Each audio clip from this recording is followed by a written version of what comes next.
All right, let's do it. So, in the blue, we have Villese. And Villese is playing as the Chinese, a civ we've seen a lot on Arabia. And then in the red, we have LaaaN, and LaaaN is playing as the Malians. Chinese, in my eyes, are incredible civilization for Arabia. They're not quite as strong on some of the water maps, so you seem to see them picked here. And then Malians are a bit more flexible for other maps. What do you think about LaaaN using Malians for game one? Yeah, I think he probably didn't have the greatest Arabia civs, though Okay. Malians, like you said, they're really flexible. Yeah. So I think they can still compete with Chinese, though Chinese have the eco bonus, like you said. So it's Yeah. going to be interesting what he does. Okay. Yep. I'm looking at the maps here. I mean, we haven't really had any real big problems with the maps, right? Arabia's looked pretty good. Overall, it's going to be pretty open. I would say the only concern you tend to have with Chinese is just getting some walls down. Before we talk too much about this game, we didn't have time before the set. What do you think about this set here? Do you think that LaaaN's going to get back to Hidden Cup, or Villese is going to get back to Hidden Cup? I think actually these players are quite similar in style. They're like pretty good macro, like standard players. Mm-hmm. Though Villese has been in greater shape lately, so I would give the advantage to him. Okay. Yeah. It's really fascinating with Villese because the set against Classic Pro might have made some people think that Villese wasn't performing very well because Classic Pro almost beat him, and that went to 5 games. Classic Pro being Exceed 36. But I actually left that set thinking that Classic Pro just played out of his mind and that Villese didn't play bad. So I'm with you. I think I give the slight edge to Villese, but I also know that LaaaN has been training a lot, and he's been talking on social media and whatnot about how happy he is to have so many people supporting him, and I think he's been grinding. So it wouldn't surprise me to see it go either way, but I would say Villese 4-3. Yeah, that's true. And also with Hidden Cup maps, the borders are in the back. So with Chinese, you're quite safe because Yeah, in the past true. it could be quite tricky if you lose your board, but Yeah. that's a lot more difficult nowadays. Yep, Villese already starting to wall up. I think we'll see a lot of Chinese. It's interesting how, so the players have a global ban, and we're seeing a lot of Aztecs and Mayans globally banned. And then after all the civs are picked, you then have a snipe. So you're eliminating a civ from someone's draft. We haven't seen Chinese sniped too frequently. We're seeing other civs, like Vikings sniped a lot, Lithuanians sniped a lot. Do you think that Chinese are so good that they should be sniped, or do you think that they have their weaknesses and players can try and get wins against them? I think it depends a bit on what civs your opponent picks. Like, for example, if you have islands and you see that your opponent has like maybe 1 or 2 good water civs, Yeah. then I guess it would make more sense to ban those. But yeah, if you can snipe Chinese, obviously they're a great civ. Okay. Then I'll go for it. Yeah, it's complicated. It's complicated. What's fun about this Hidden Cup is we have changed the settings a bit. So the players, as Villese is going for some early walls, man. He's not even trying to wall in his gold. So I guess this is for scouts later.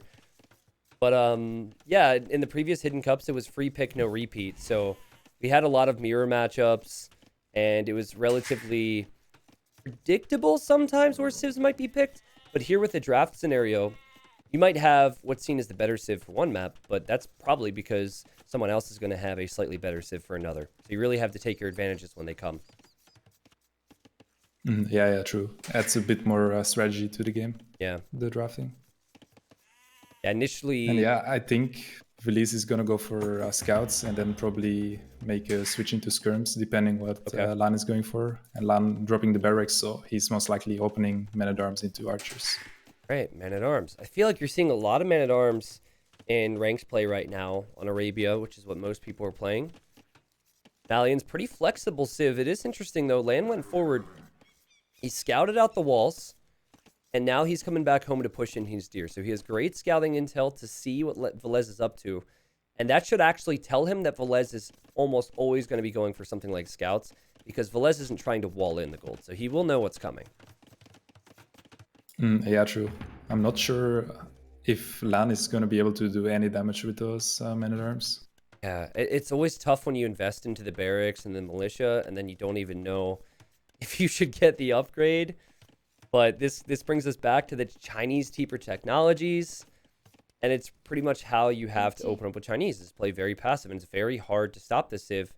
Also, the fact that Chinese get Loom at the start, or they typically research it with pro builds anyways, means that if you try and attack villagers with a Drush, villagers probably won't die. It's just, a Civ feels so smooth if you can stay safe. Yeah, that's true. And I think LaaaN will probably go for the Man-at-Arms and then go for the instant range to pile on some pressure. What do you think? Because otherwise, wouldn't make much sense. Also, mods, Yeah, go if ahead. we could have the title changed on stream if people are out there. But what do you think about a range opening here for Villese? Do you think like just starting to go to open up with skirmishers would be an option, or should you still go stable? No, I wouldn't go for skirms because then you don't really have any like map Control. presence. Then it's quite easy for LaaaN to just either boom a bit or add a stable and react in that way. Interesting decision here. So this is sometimes the best move. Oh, as Villese comes out with a Spearman land. That hurts. But yeah, if you attack this stable, you can at least force them to repair that. But that's... You attack anywhere else, they're just going to have house walls. So no question over how Villese wants to play this series. Very safe start. And the Man-at-Arms are doing something at least for land. Yeah, and now with the weak scouts, I think LaaaN is doing the smart move. He's just going to explore a bit of the sides of the map. Yep. So that he will have some awareness late game. So that's a good move by him. Yeah, good move by him. Really needs to focus on getting the walls down. Last year at Hidden Cup 3, it was easier to full wall your base. There have been many wall nerfs since then. I think Dark Age walls are weaker now. It takes longer to wall now. So it's important for land to maybe pull a second villager here. There's nothing worse than having the enemy be full walled, and then you're not. But good hit in the middle here. 2 archers and a spearman running forward. Land really wants to make sure that Villese cannot repair that stable. Yeah, true. It's a good move, and I think we're gonna see that LaaaN is gonna stick with one range, so that way he can go up to castle edge a little bit faster. Okay. So you said these players are similar. In what ways? Do you think they're meta players? Do you think that they just have similar preferences?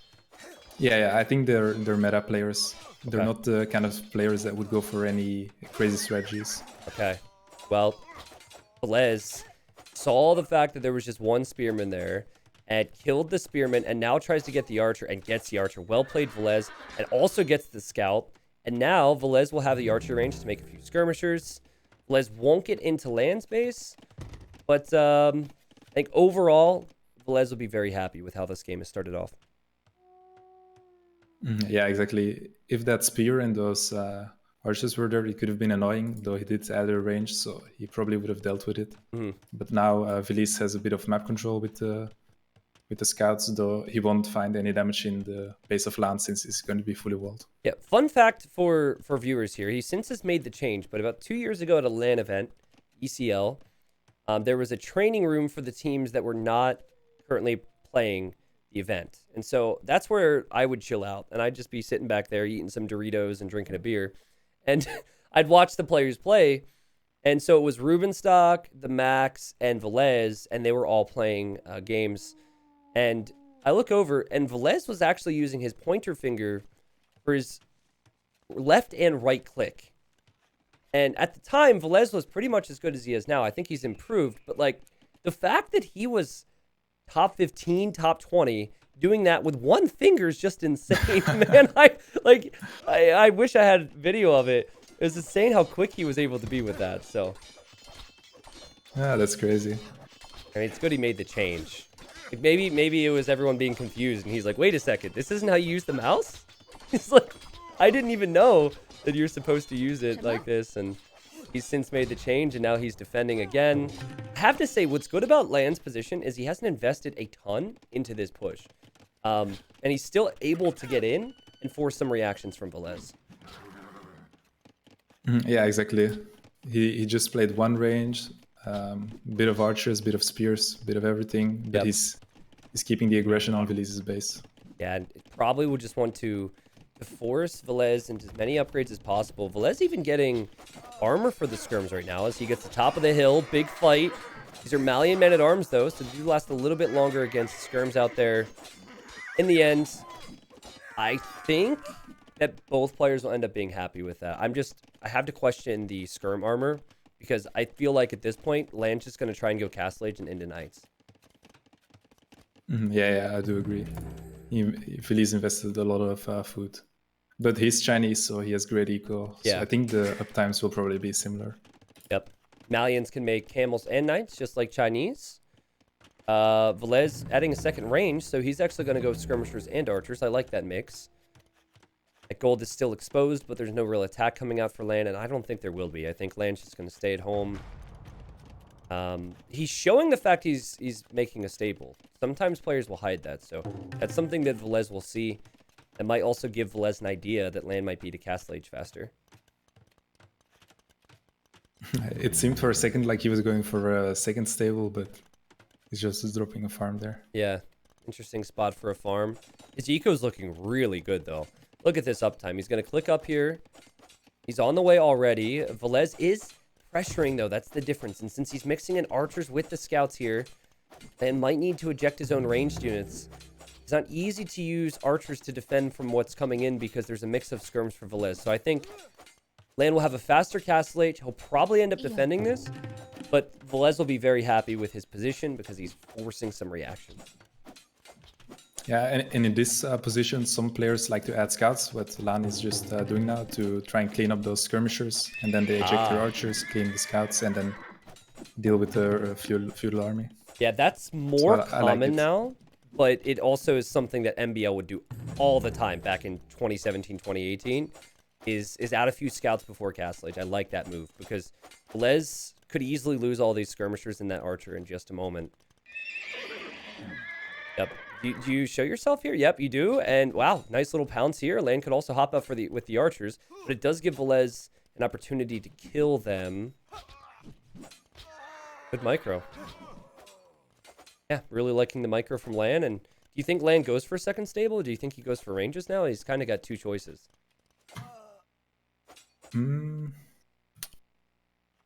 Honestly, I'm not sure, so I can't tell. All right, yeah. Well, it's also kind of tough for Villese to know what to expect too, because he's just seen the scouts. The scouts are armored and getting bloodlines, so he'll know that those upgrades are coming in. But also now that there's less skirmishers on the field, LaaaAN could also just go for two ranges too. So it's a good spot for LaaaAN to be in as he hits Castle Age and now needs to run away. Oh no! Oh, that's really that's sloppy. really good for Villese. Dang, man. Because he was also dropping a tower on his front gold because he was fearing that there would be crossbows. But yeah, now he's gonna clean up this entire army. This is so good for Villese. That shouldn't happen, right? You just hit Castle Age and now you lose all your archers. What was that, 6 or 7 there? And now he's getting Bodkin. Still doesn't have crossbow. And kind of a tilting spot to be in, because I think that was LaaaAN's chance to get a bit of a lead in this game. The strength of the Chinese can definitely start to pay off now.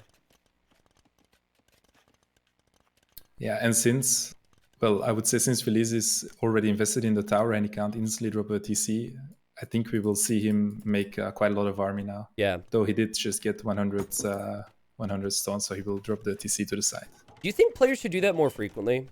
Because that's twice I've seen Villese do this in the last week, where you just drop a mining camp with 2 villagers ahead of time and tower your exposed gold. You end up making up for the lost stone pretty soon for the second TC, and then you can still have military and protection on the gold. Yeah, I think that's a good move. Yeah. It's not that much of an investment, and you can still get your eco rolling. Yeah, especially with Chinese, I think. And the thought process with Chinese is just stay alive. And gotta say, I think LaaaAN realizes now that he's kind of screwed. He did get Bodkin Arrow. The archers were just here to distract. We see 1 archer remaining after the wolf fight. But I guess LaaaAN, after falling behind, said, well, let's be greedy.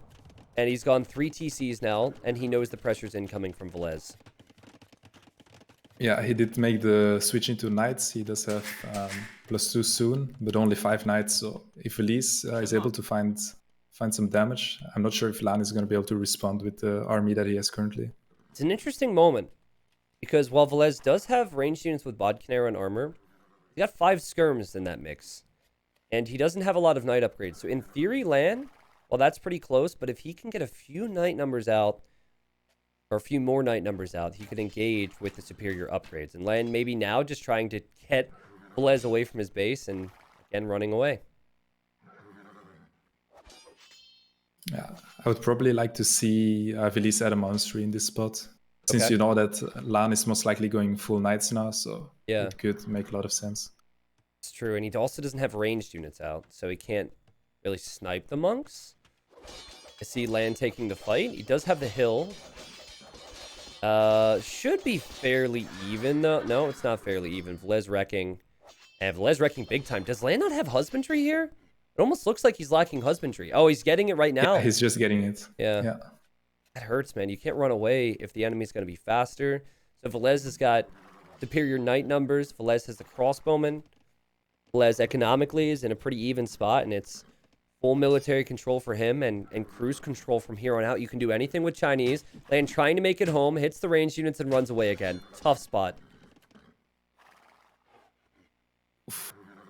Yeah, I don't think those 4 knights are going to make it home safely. Yeah, probably not. Feels bad. So, what do you do if you're in LaaaN's position? You're obviously behind. Things have snowballed a little bit. What more can you do to try and get back into this? Well, LaaaN is responding with the 3rd stable, so I think full knights it is for him. Yep. I think it's a good play. Full knights, maybe think twice about making camels because they're still crossbowmen. Get the knight number up, but, you know, it's 5 versus 15 right now, and if you're in Villese's shoes, you need to realize that that's the comeback condition for LaaaN. There's the Monastery Project Belgium, and he's still pumping out knights. Great pressure from Villese.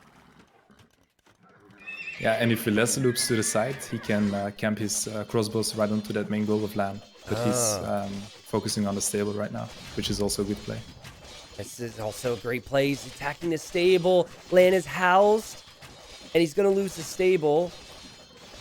And so now he needs an additional stable. At least it's cheaper with Malians, I guess. But the pressure is on, man. And look at the military. This is insane play from Villese. 36 against 9, and he's got similar economy. Now he's on the gold. Looking tough for LaaaN. Yeah, Villese is completely in the driver's seat. He could even like send a Ville forward to build some siege, to take down the buildings even faster. It's really tough for LaaaN. You know that your only option is knights, but you're just behind in every way, so yeah, it's tough for him. This is competitive Age of Empires, right? A few small moments, and you just get snowballed, and LaaaN probably feels like he's dead at this point. The only way he's not dead is if Villese makes some big mistakes, but Villese is producing out of every single town center. He's producing out of every single production building, it feels like. Could even get all the relics on the map. This is crazy from Villese. Yeah, and Villese realizes the situation that LaaaN is going full camels, so he's full knights, so he's adding camels of his own. I like this a lot. Yeah, it's so fun to watch players play the game near perfect, right? I mean, it's just... And then you get into the game and you think, oh, okay, I'm going to do the same. I'm just going to play like Villese does, and then that doesn't happen. Oh, and that hill is going to be so annoying. He's just going to camp the main gold now. Chain barding on the way now for Villese, so his camels and knights will be even stronger. This is reaching a point where it's do or die for LaaaN. He's behind, he's waiting for a moment, but every time he feels like he needs to fight, he just looks at the army on the hill and says it's not possible. So, I see him maybe thinking of a one counter? option could be just to raid Villese now. Yeah. Because you know you can't fight his army, and you have a big ball of knights, but you can't use them at home, so yeah, you gotta use them somehow, so raiding could be an option. TCs also have Bodkin Arrow. If the time comes and Villese wants to dive underneath TCs, you have Bodkin Arrow, which was kind of wasted on the crossbowman earlier. So here goes LaaaN. He's doing exactly what you said. He's going out for the raid. Let's see if Villese can react to this. Look at the Town Watch upgrade coming in. He wants to see it. And he quick wall. Okay, Stone Gate. Well, at the very least, he knows it's here. And he's sending his camels back now to deal with this. And LaaaN instantly running back. Oh, they're passing each other. LaaaN's like, okay, I got you away from my base now. But I also like how Villese didn't send everything. You know, he still kept some presence here. And so LaaaN, maybe he's going to swoop in here to take this fight. He really needs to clear this. Look at the resources for Villese. He's about to go Imperial. And big fight incoming. LaaaN's last attempt to have a chance in game 1. The camels are not with the group. But they will arrive now. Okay. Oh, this is looking great for him. Yeah, not But bad. if the camels engage, I feel like with the upgrades that LaaaN has, he could win against the camels with these numbers, right? And yeah, look at that. Villese backing away. And this is an awkward moment. Look at the food he has. He still hasn't clicked Imperial. There he goes. LaaaN, great defense. He's still possibly behind because the enemy's on the way to the Imperial Age, but he's giving himself a chance. yeah, exactly. It's definitely not over. LaaaN didn't lose that much eco. He's actually ahead in villagers. But yeah, Villese, now he knows I just gotta pump out camels, wait till Imperial Age, and get the tech advantage. Yeah, and defensive castle on the golds. I think LaaaN needs to do exactly what he did a moment ago and just try and raid. Get some area of Villes's eco on lock for now. And does he know about the castle Belgium? He doesn't. So he's running forward, trying to get some damage in, probably realizing Villese might be on the way to Imp. Sees the camels. Yeah, this is just not a fight he can take. Yeah, exactly. And we'll just see Villese spamming a lot more camels because he knows my opponent is probably going to play full castle age. So the only way I can throw this is under make army. Yep. Like, landed a good move to get the pressure off himself, but unfortunately, Villese was playing too good. I do like the fact that LaaaN is pretty heavy on stone right now. Maybe it's too many on stone for my liking, but he could prep his own defensive castles. But he sees the castle there for Villese. Villese sitting pretty with 2 relics at home, and those were 2 exposed relics in the middle of the map. There's 2 very close to his base. LaaaN now adding barracks in the middle, and I guess he's just going to go pikeman now. Yeah, I think so too. And Villese almost has the zone for a second castle, so if he just places it on the right side of his base, he's going to be completely safe. Yep, and you see him heading over there now with some builds. He might do that. Interesting, sneaky move for Villese. He knows he's not really investing in the knights anymore, so he just sends them forward, and he's going to find some reward for that. What a tiny move that you can do to get a lead for yourself. That's sick. Yeah, good awareness by him. And now he knows that LaaaN is at home, so his mass that's currently playing defensive could maybe think offensively. We have Chukanu on the field. We also have Heavy Camel and Fleet Barding on the way. LaaaN out to click Imp, dropping a castle, thinking of pikemen, but Villese has so much going for him right now.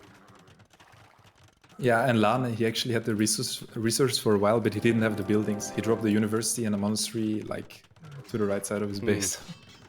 But for now, the pikemen could get a few hits in. LaaaN does have a neutral gold over on the right side. And he also is thinking about raiding, but just like you said, Belgium, the castle's there for Villese already. Villese is playing this so good defensively, and now he's going to castle the middle. We'll see more Chukanu upgrades and more camels coming out. It can be really tough for Malians to deal with that, or any civ to deal with that comp. Yeah, this is a really strong combination. Did you maybe go like, I suppose Malians have a slight chance for champion to work, maybe? Yeah, I guess champion is probably one of the better options that you have. I mean, if it was because Cavalier... if you go heavy camel or Cavalier, that just gets countered, so... I mean, I just see supplies coming in. So he's getting supplies, he's getting men-at-arms, he's thinking about champion. But it is really going to be a struggle to get a mass going. The barracks on the front are going down now. I see, again, Villese with a few units just spreading out here. A few units on the stone. Raiding with camels. Reminds me of Jordan earlier. Now a few units on the woodline. Yeah, and Villese spotted that castle, so he's instantly producing trebuchets to take it down. Oh, man. Here he is. I mean, how? I really can't find words to describe how good Villese has played, except by saying near perfect this game. Everything has been smooth. The transition to Castle Age, the military control, the castle positions, the fact he's done 4 relics already. LaaaN must be really worried, man. Because if Villese continues to play like this throughout the series, it's going to be very tough to beat him. Yeah, and he already has the Chukanu with rocketry, so... Yes, you can have your extra pierce armor, but those rocketry Shukanus will just shoot right through it. Yep. Yeah, that and maybe a switch to light cav as it's incoming could just finish off the game here. LaaaN, he probably knows he's dead. or he's near dead, but he's going to give it one last shot. Try and use the high Pierce Armor Malian infantry. And what I was thinking was, in theory, if you go for a lot of pikes and champs, camels aren't great against champ pike. And then the sorry, not the crossbowmen. The Chukunu also are not fantastic. I mean, okay, they are still good, but it's high Pierce Armor champions, so they might struggle a bit more than any other Civs champs. This is probably what LaaaaaN is thinking. It's his last attempt, but he might not even be able to get to champion at this point. His castle's about to go down. I guess even Onager could be good for LaaaaaN, but Malians, they don't have siege engineers as far as I know, right? Honestly, I have no clue. Yeah, I don't think they have it. The only time you're going to see Onager for Malians is probably in some weird arena matchups, and can't say I've seen too many of those, so I honestly have no clue if they get siege engineers. But here comes Villese with the light caps. He'll try and raid. Doesn't really need to do that, but doing every small thing he can to grow in his position. And LaaaaaN is somehow at 200 pop. How is LaaaaaN at 200 pop? He's getting champion, Project Belgium. What? I mean, I still feel like he's dead, but he's done such a great job to survive. Yeah, it's crazy. We do see Villese also raiding a bit on the side with some light cav. Yeah, yeah. So he's definitely thinking about that. Yeah, good damage it's too. Just once this castle falls, Villese is gonna bite, and then we're gonna see if the champions will be enough to hold. He doesn't have the final upgrades yet. But, I mean, it's still champion, still a lot of Pierce Armor. Right. I mean, does Villese need to force a fight here, or can he just continue to expand? Feels like the way he's approaching this is he just sees all the stones and golds on the map, and he's just going to wait until LaaaaaN runs out of resources. Yeah, he could also play that, but you don't want to give your opponent the chance to come back into the game. True, yeah. Yeah, go for the kill when you can. In this case, he feels like the kill is just taking out production buildings and maybe that castle on the right side. He's shifting his army to another hill. 3,000 food. 2,000 gold for Villese. He's at 200 population. He has full camel upgrades. He has full Chukunu upgrades. And he could do anything else he wanted to, really, with Chinese. TC goes down for LaaaaaN. I'm just wondering if LaaaaaN is going to fight now that the final armor upgrade's in. I'm surprised that Villese is not moving forward a bit more with his Chukunus, because he can just run forward, snipe some units, and then run back to his camels. Yeah. Right, here's the moment of truth, man. Lee Chukunu, a sick unit, but Malian Champion's also pretty sick. There's also 4 trebs to protect you for Villese. He's backed away. He does have that little hill there. Dude, I can't even call fights with Malian Champions because it's just not normal. It's not normal. It should not be like this. And it looks like the Chukunu and the trebs are going down. Everything is going down. And now you see Villese, he clicks Man-at-Arms, so he wants to go for his own champions, but that's going to take some time, and maybe that's something he should have thought of earlier. LaaaaaN isn't dead yet. This is crazy. Oh my god. I didn't expect this at all. And dude, the crazy thing is he hasn't been able to take this golden stone on the left because it was denied for so long, and now he can take that, so it's not like he's going to run out of res right now. Yeah, and he also has an extra gold on the side, so yeah, he can spam those gold units for a little bit longer. That's for sure. Can it be convincing enough? Right, he's got to take out the castles. Villese has done a lot to make sure that if that happened, that he would still be fine. He's sending more Chukunu forward, and he also used the camels to snipe the trebs. That was huge. That's so good for him. Yeah. Yeah, just buys time for Villese. The relics are kicking in, the extra gold's kicking in. And, of course, he can tech switch to champion. He has the barracks right here. Very tough to, and very easy, I guess, for us to say. But I think maybe LaaaaaN could try and raid himself with some light cav somewhere. Because if he continues to react, it's going to be an uphill battle. Yeah, I quickly checked the top of Villese's base, and he did Stonewall there. So he doesn't want to allow Villese to raid, LaaaaaN to raid him. Yeah, he really has played it safe. I mean, this is as good as it gets for late game scouting. I'm trying to switch to his point of view. Zoom out for the viewers here. I mean, this is full control. Maybe a few more castles on the left side or a few stone walls on the left side, but the LaaaAN's making a castle to defend himself right now, and He is slowly running out of control and slowly running out of gold. Is Villese even going to castle the south? That's ballsy, man. That's confidence. Yeah, meanwhile, he's running in with some light cap to raids. Yep. He's just letting LaaaN react everywhere on the map. So there was that hype moment a moment ago where we saw Malian champions are strong. But I don't think they're going to be strong enough to do this since Villese will have control over the map. Looks like LaaaN's going to try and deny this castle. I don't think that will be denied. Oh, but at the same time, LaaaN's castle gets denied. Oh, man. I think LaaaN is just going to send the champions and kill the castle. I guess that's true. Yeah, he has arson, so he could just do it. It's kind of stupid, but look at how much he's losing. His own castle's denied at 97. It's 97.1%. The meme lives for the first time. I'd say that for years, Belgium, and finally it's 97.1%. But anyways, this game was just a masterclass from Villese. LaaaN almost gave himself a shot to come back, but Villese doing all the right things. Yeah, I think it just comes down to that moment in early Castle Age where LaaaN lost his crossbows. Yep. And yeah, it's just snowballed from there. And if someone isn't playing perfect, you can have an opportunity to come back. But Villese played that as you should. 3 town center eco, knights and crossbowmen. I mean, he was constantly pressuring, constantly booming.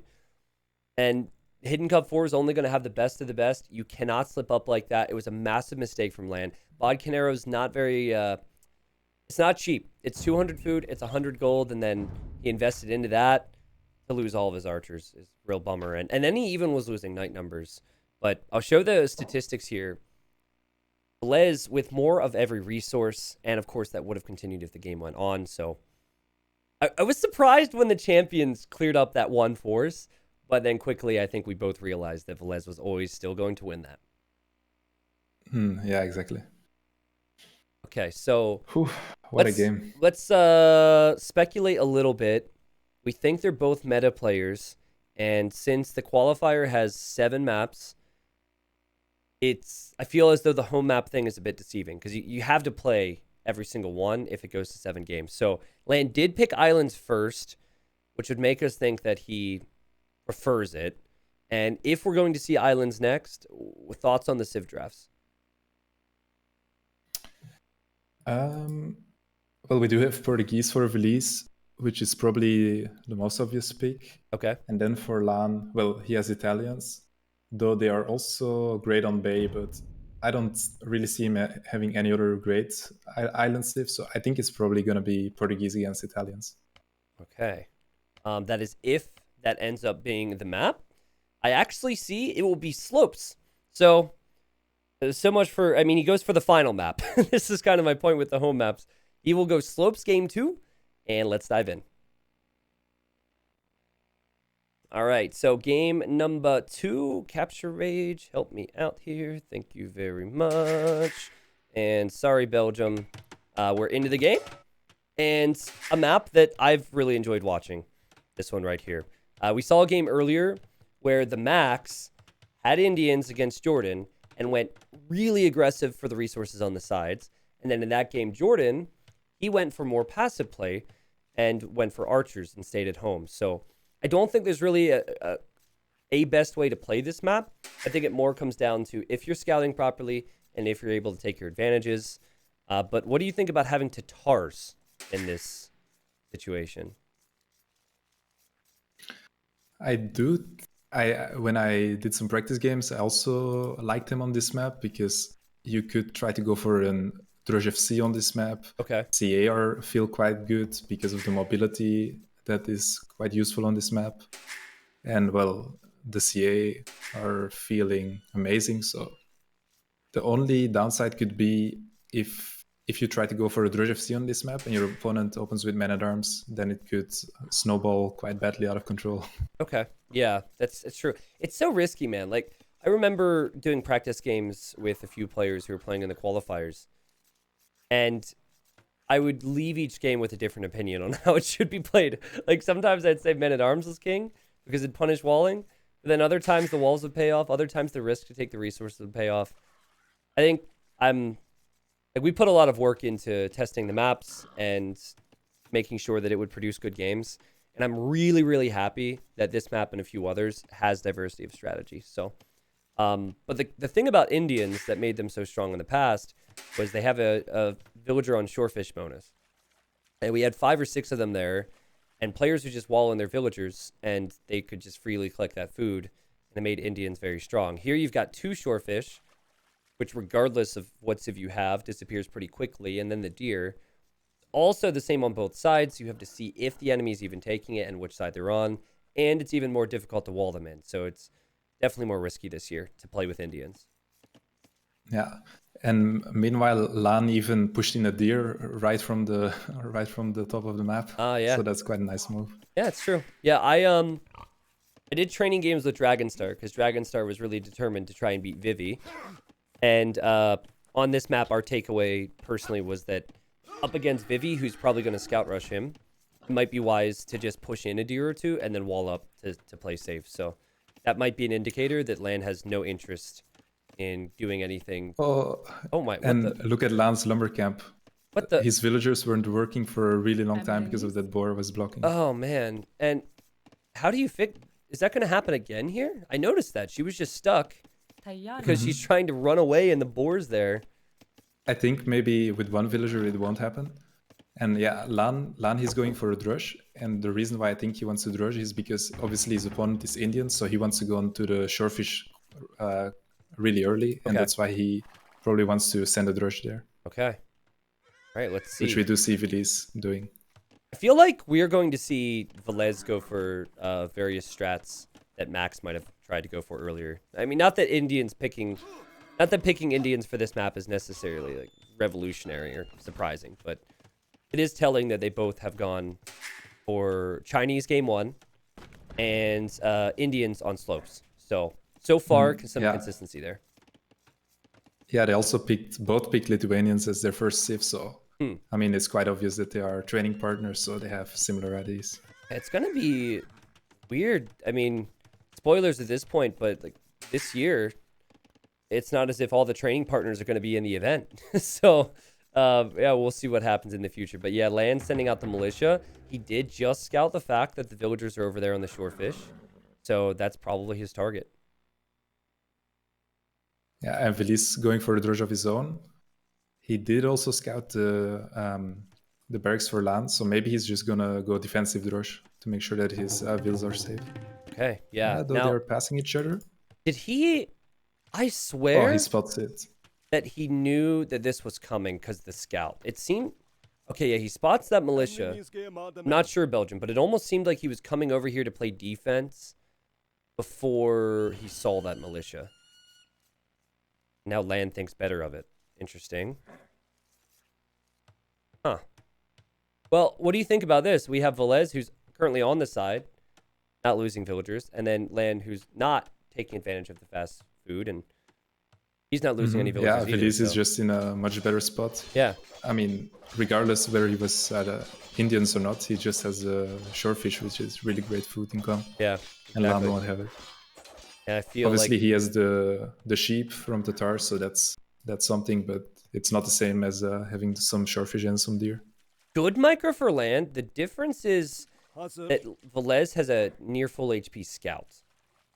So I'm curious how this will pan out, because yes, you have 2 militia that are on full HP, but it's probably more important to have the scout in the mid game. What LaaaN could do with the militia, though, is just take out the Ibex, and exactly. Should just shoot them down with villagers so he can eat them later. Oh boy. Honestly, with good micro, you could maybe find a vill pick here. I mean, Villese has loom, so yeah. It's going to be really difficult. A good player probably would not lose a villager to this. Good move from Villese to shoot the deer before it's killed by the militia. And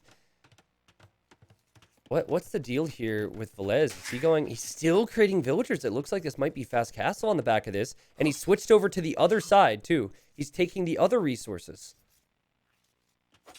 Yeah, I think it's going to be fast castle from both. And then I would say I probably like Villese's position more if he goes camels and then forward siege.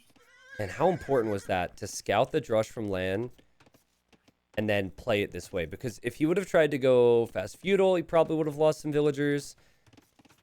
Just scouting it, reacting to it, and then having the presence of mind to switch to the other side is a pretty big deal. And LaaaN is just not taking any risks. He could, of course, go out to his side, but he's not doing it. Choosing to stay at home, rely on farms, which work better long term. So in total, there's 200. Well, there's 400 fish on each side because it's 200, 200. And then it's 140 times 4. We did the math earlier. 960. Thank you, Project Belgium. Yes, finally a co-caster who can do math.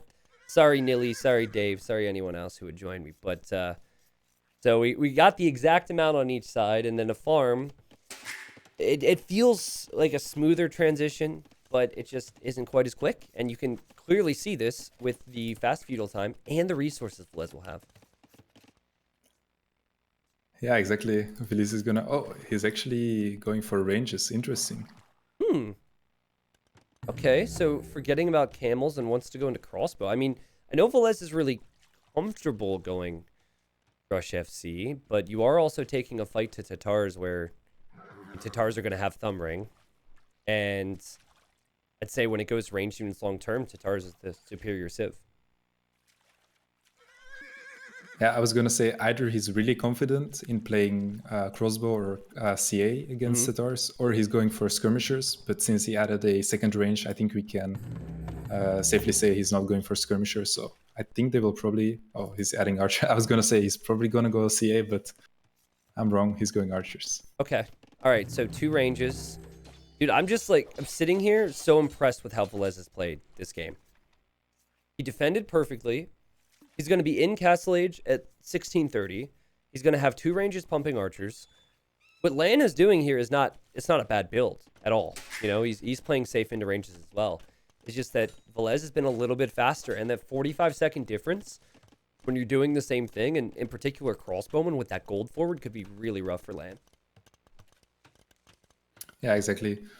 One thing to point out is, for example, if you're Indians or Mongols and you rely a lot on shorefish or hunt, and you don't place farms like fast enough, you could fall behind. But we do see Villese adding 2 farms, so he's making sure that his eco is still gonna be smooth. You know, that's a fair point though, because it's only 2 farms, so keep an eye on that. He still has the berries remaining, still gonna wall up a bit.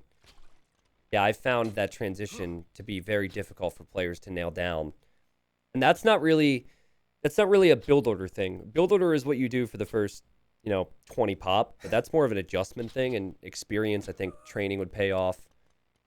But for now, still has food in the north, as abandoning that with some bills, and here come the archers. He can't afford everything, Belgium. He can't get his wood upgrade, he can't get bodkin, but he is getting crossbow. LaaaN's food eco is looking similar, so Yeah. we won't see a tech advantage for anyone in the early game, at least. Yeah, just maybe some momentum. I like how Villese and LaaaN have both been using their scouts all game. Like right now, he's using the scout. He spotted the ranges were there. He knew if he got close to the ranges, that LaaaN could pop out. Now he sees that LaaaN is in the next stage, and now he might actually need to send the scout into the range to see if the units are still in there. He seems to be a little worried that LaaaN has hit the next stage. Yeah, look at that. That might confuse him. Yeah, look at him. He's like, wait a second, where did he go? He doesn't know that LaaaN is actually behind his archer ranges. I love those small And moments. LaaaN, he even used his militia to kill the deer at his side on the left. What? Why would you do that? He's like, if I can't have him, you can't have him either. That's funny. I mean, he could easily take that later on in the game, so that bothers me. But again, Villese with his scouting, he now sees that the crossbow won't surprise him. And both players have bodkin. The difference here is that one person has thumb ring. Yeah, and Villese is just building his university, so he wants to get ballistics. Right. Well, but so is LaaaN, so it's going to be even.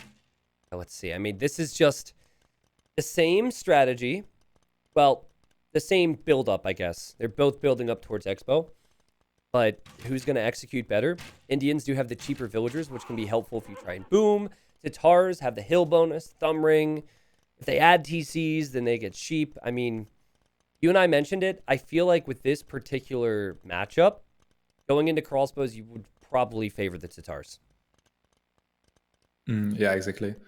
And LaaaN is also going to be up with ballistics a little bit faster. So if he can get some good engagements, especially with thumb ring, that's going to be helpful.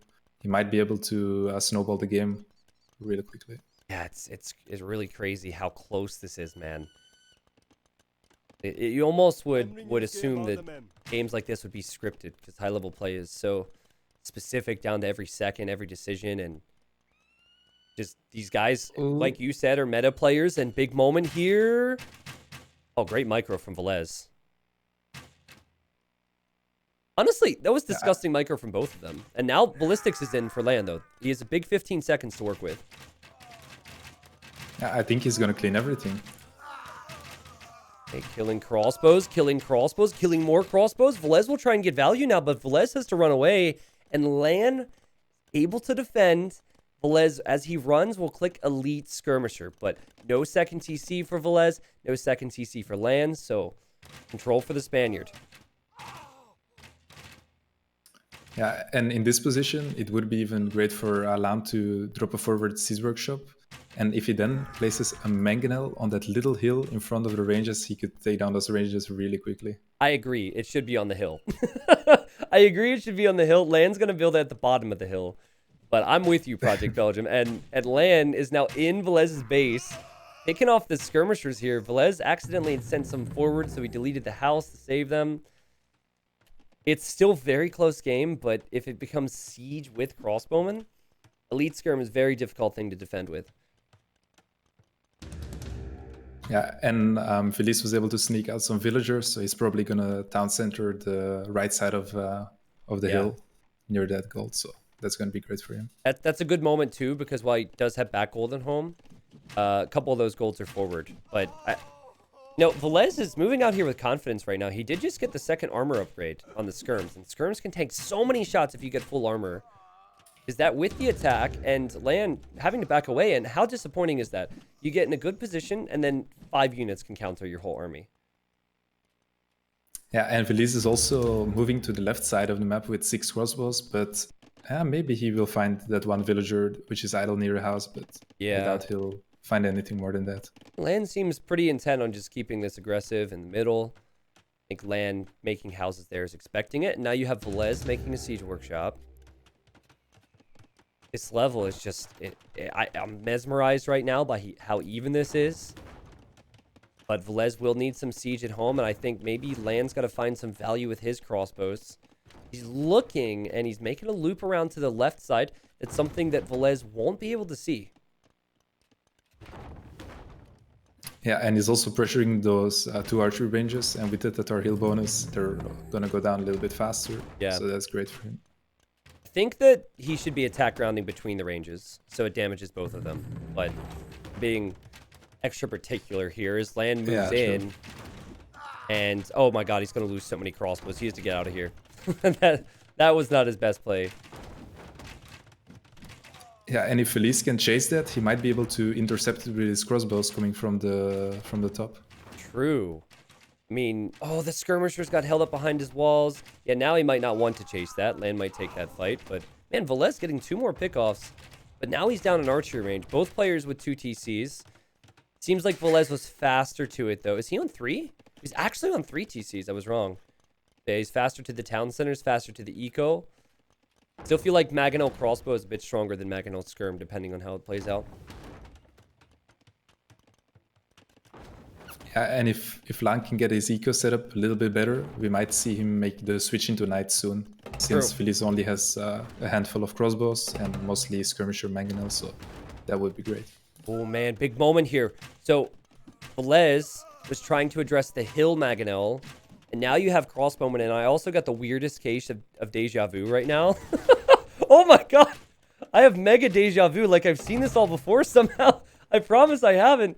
But I wish I had, because I'd want to experience this twice. Amazing play from Villese. Defense on the hill, defense on the right side, And let's see if he can take off the Mangonel. Ooh. Oh, he takes out the Mangonel as well. And now all that remains for LaaaN is crossbows. LaaaN has, well, he's down by 10 villagers, and he has no control. Brutal. Yeah, that's a problem if you don't have anything else besides crossbows. Then those elite skirms are so deadly. And Big Mangonel here, Villese does get hit by a shot, but is able to run away, and now he has the hill. We mentioned it before. I think the Siege Workshop should have been on the hill. Would have been a better position, but more than anything, Villese is just out-executing again with his economy. And the micro and all the small details that you need to pay attention to.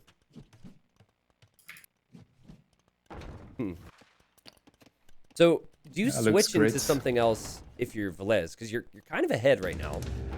And while Elite Skirm is fine with Indians long-term, crossbow is not the best choice. So do you think about switching into camel possibly, or do you just continue doing what you're doing for a while? I would still stick with crossbow skirmishes for now. Okay. Maybe you could even consider going CA in Pure Village, because Indians, they still have great CA.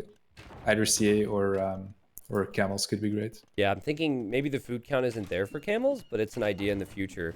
Just like LaaaN not having the food eco for big shots. That's just sick micro from Villese. Micros both Mangonels away.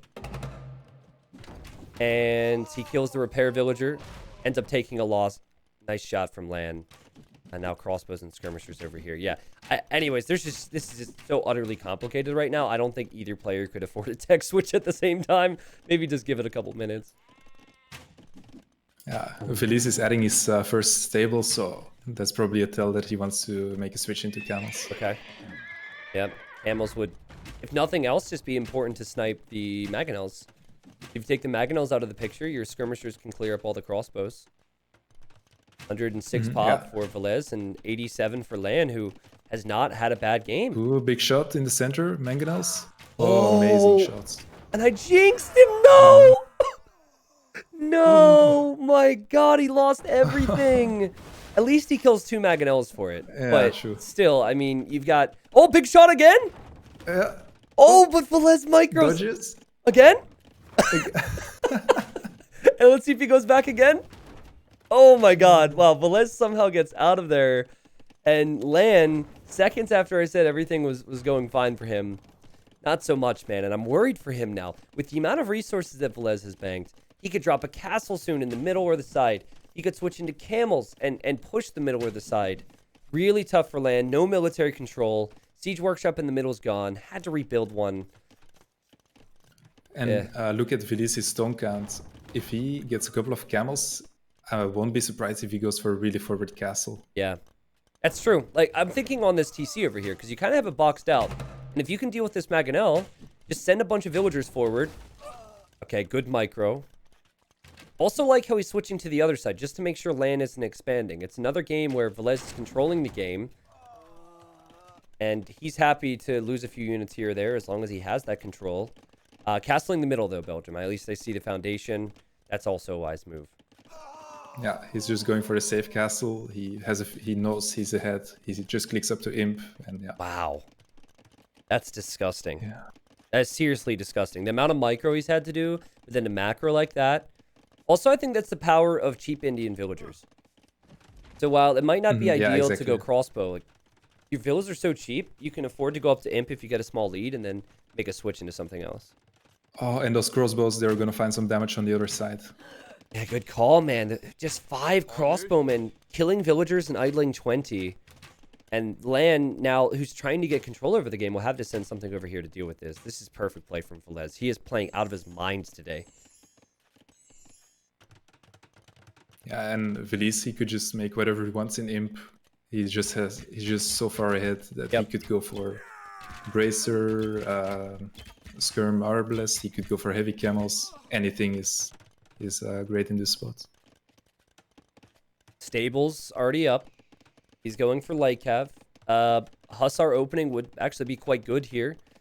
See LaaaN with a mass migration to the right side. LaaaN might need to start dropping some castles. Castle on the right, castle in the middle, castle on the left. Control the game. See camels and some outposts on the left. as Villese is trying to control that side. I guess it's more so the north. But Villese, seeing that, expecting it, will protect the villagers. That's a really weird town center, but he's probably too busy to focus on the exact positioning. Yeah, so we are going to see heavy camels for Villese soon. At least he's getting the defense upgrades, a lot of stables, so it makes sense. Also did research light cav, and I think mixing in some light cav is great. Going for Hussar would be good, and at this point, LaaaaaN seems extremely open raids unless he starts to shore up his defense with castles. LaaaaaN over here with a small counter army, buying himself some time right now. 3 minutes away from Imp, but at least a lot of that military is not going to be heading towards his base. It's going to be heading to the back of Villese's base. And LaaaaaN, he's going to place a castle in the middle. I was going to say, I'm not sure why he's doing that, but he hasn't scouted Villese's castle. Oh, he doesn't know. Yeah, and does Villese know about that? He also doesn't know, so it's important that he send the camels forward. If he spots this, instantly adding trebuchets would be a potentially game-winning move. He probably had the feeling that there would be something there. Yeah. Yeah, now he sees. Yeah, for sure. Sometimes I'll just make a treb in this position. That way I can see the front of the base, you know? At the very least, he could treb down a few houses, barracks, stables, anything like that. And can he deny it? No, he can't deny it. But this might even be better than denied if he can take it out. And this is going to be shocking for LaaaaaN, who is behind by 25 pop. It's been a theme this game. And now, he doesn't have military momentum, and he could lose this castle. And the treb actually has the hill. So that helps out, doing a bit more damage there. I'm just loving all the small things, Belgium. The camels patrolling on the left side. The expansion to both sides of his base. Les is playing very clean. Villese has just really great map awareness. Yeah. I'm not sure what LaaaaaN can go for. I see him going for probably Halberdier in Imperial Age, but the Tars, they only have the first defense upgrade for infantry, so they are not the strongest. Wait, they don't get the second one either? No, they don't. What? They have the worst infantry in the game. I've they never... also don't get champion. I have never tried to go pikeman with the Tars before, so I've never really had that experience, I'll admit it. But fun facts with Belgium here. I think the problem, too, is as the pikemen actually trade pretty well, it's so easy for Villese to raid, and pikemen are very slow to react to that, and you see that in the south. And the main thing being is that Villese, if he sees that, can just make more skirmishers. Because skirmishers have been working well this game, and skirmishers can counter cav archers and pikemen so easily. Big problems for LaaaaaN, who will lose this castle. It's very hard to come back from these situations. Do they get two-handed swordsmen? Tatars? Yeah. Yeah, they do have two-handed swordsmen. All right. Not that you should ever see them. But no champion. Yeah, okay. Not that you should ever see them, but I was just... Since you seem to know, I figured I'd ask. Crazy, man. And now Villese, he has 4 trebuchets, and LaaaaaN, he just doesn't have any answer against him. Yeah. And, he calls it. LaaaaaN calls it. Scores 2-0. And if you ever had any questions over Les's performance in round 1 and round 2 of this qualifier, you cannot question anything that he has done so far. His macro has been on point. His micro has been on point. The defensive drush into FC was good here. But we also have to talk about how this played out.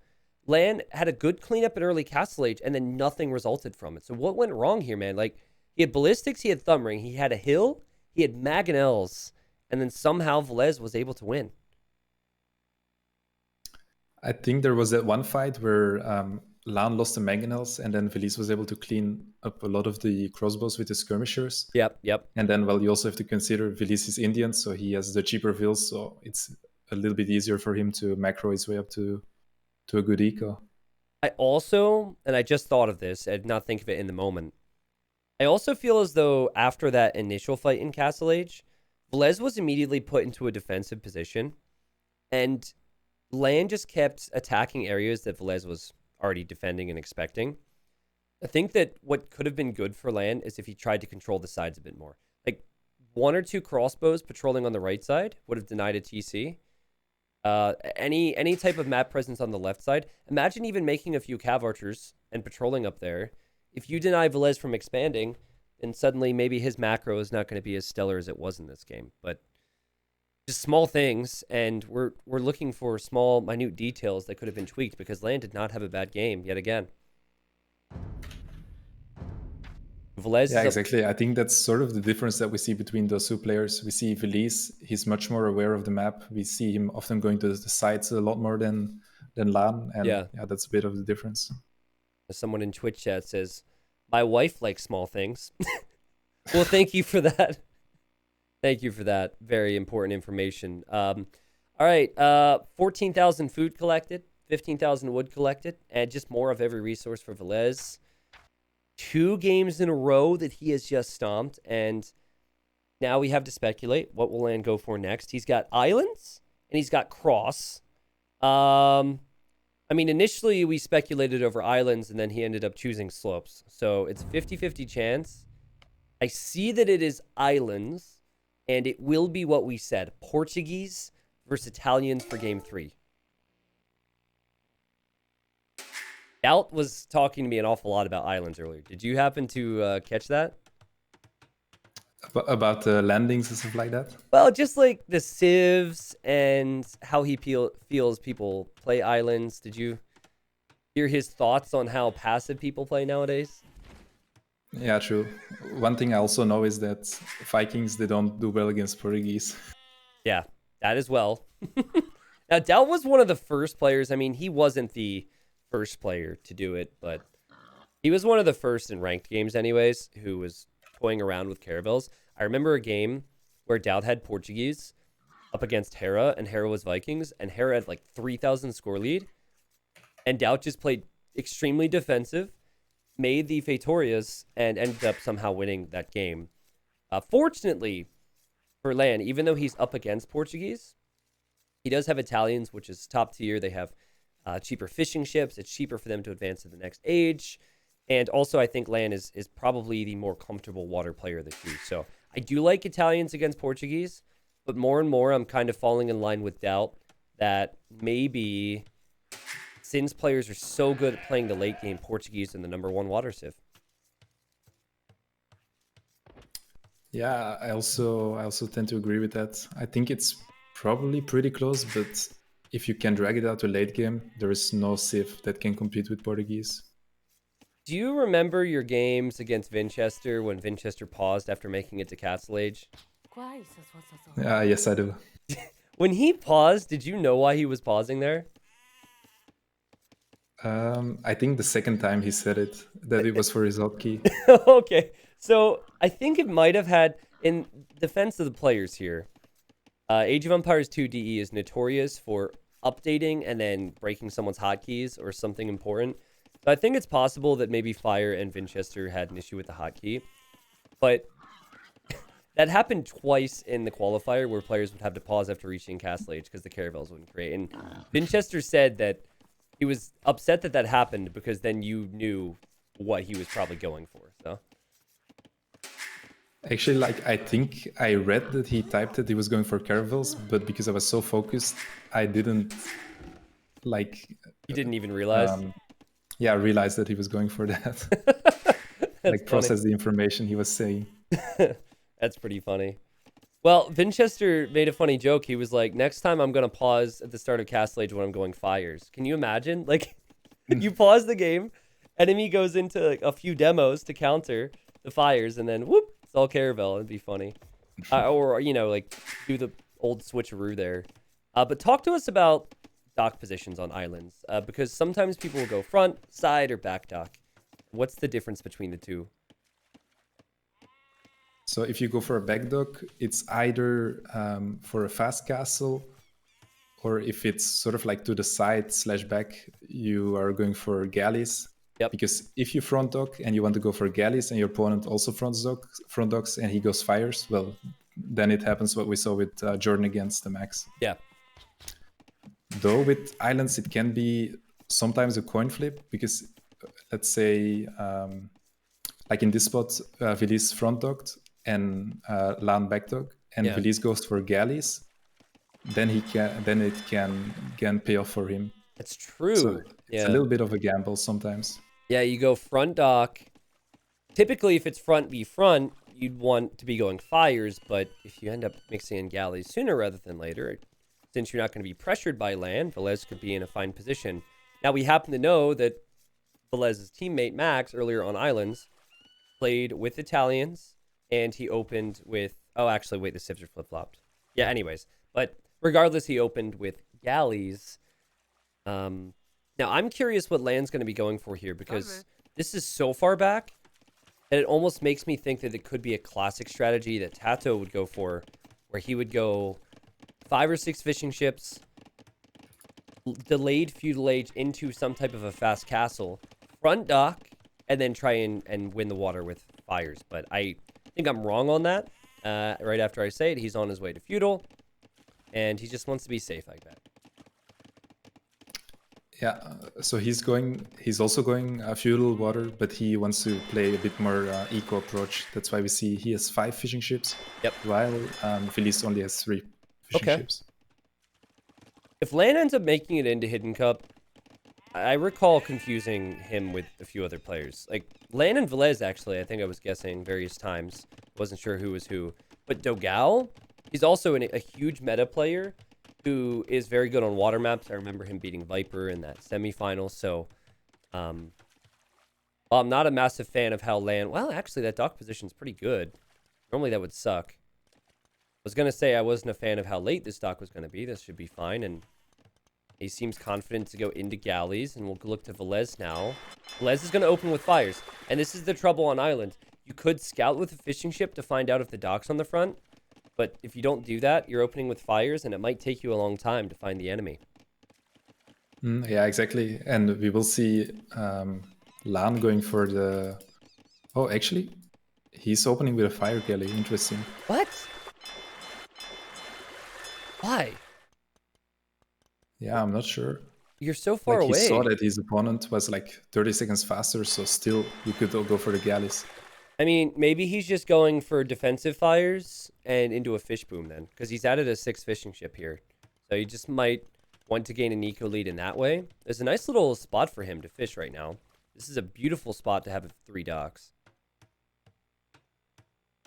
Yeah, and maybe also like a little bit of a nerd detail, but galleys, they create 5 seconds faster than fire galleys. So it's a bit easier to mass them. Yep. A nerd detail. Nerds, come on. Come on. There's no nerds here. Jeez. How dare you insult my audience. Watching a 21-year-old game, nerd, please. Well, it is weird to me, the lack of production. But he finally has his 3 docks producing, and LaaaN is just scouting both sides to find the docks now, and he will end up seeing this fire, and he'll end up being outnumbered and will have to run away. I did notice that Villese still pumping out fires. He didn't make any type of a switch. So for LaaaN, I'd say the extra fish boom was paid off. He's got quite a bit of food. It is weird to me how he could have had galleys here and probably could have defended as well, but it happens. And also a clever move from LaaaN was that he was patrolling his scout on the other side of the island, so he did see that Villese was looping around with 1 fire galley. Yeah, just lost 3 HP there and reacted right away. I see that. So now he should send his own fires over, and his fish... Again, that is as safe as it gets for fishing ships. This does not happen on all these generations, so he's going to be very happy there. And should take that out. This passive play is going to be great for LaaaN because he has extra fishing ships and he also has a cheaper uptime. So we will see him advance to the castle age a little bit faster. Look at the way that Villese house walled his base. He's really worried about a landing or something. That looks so...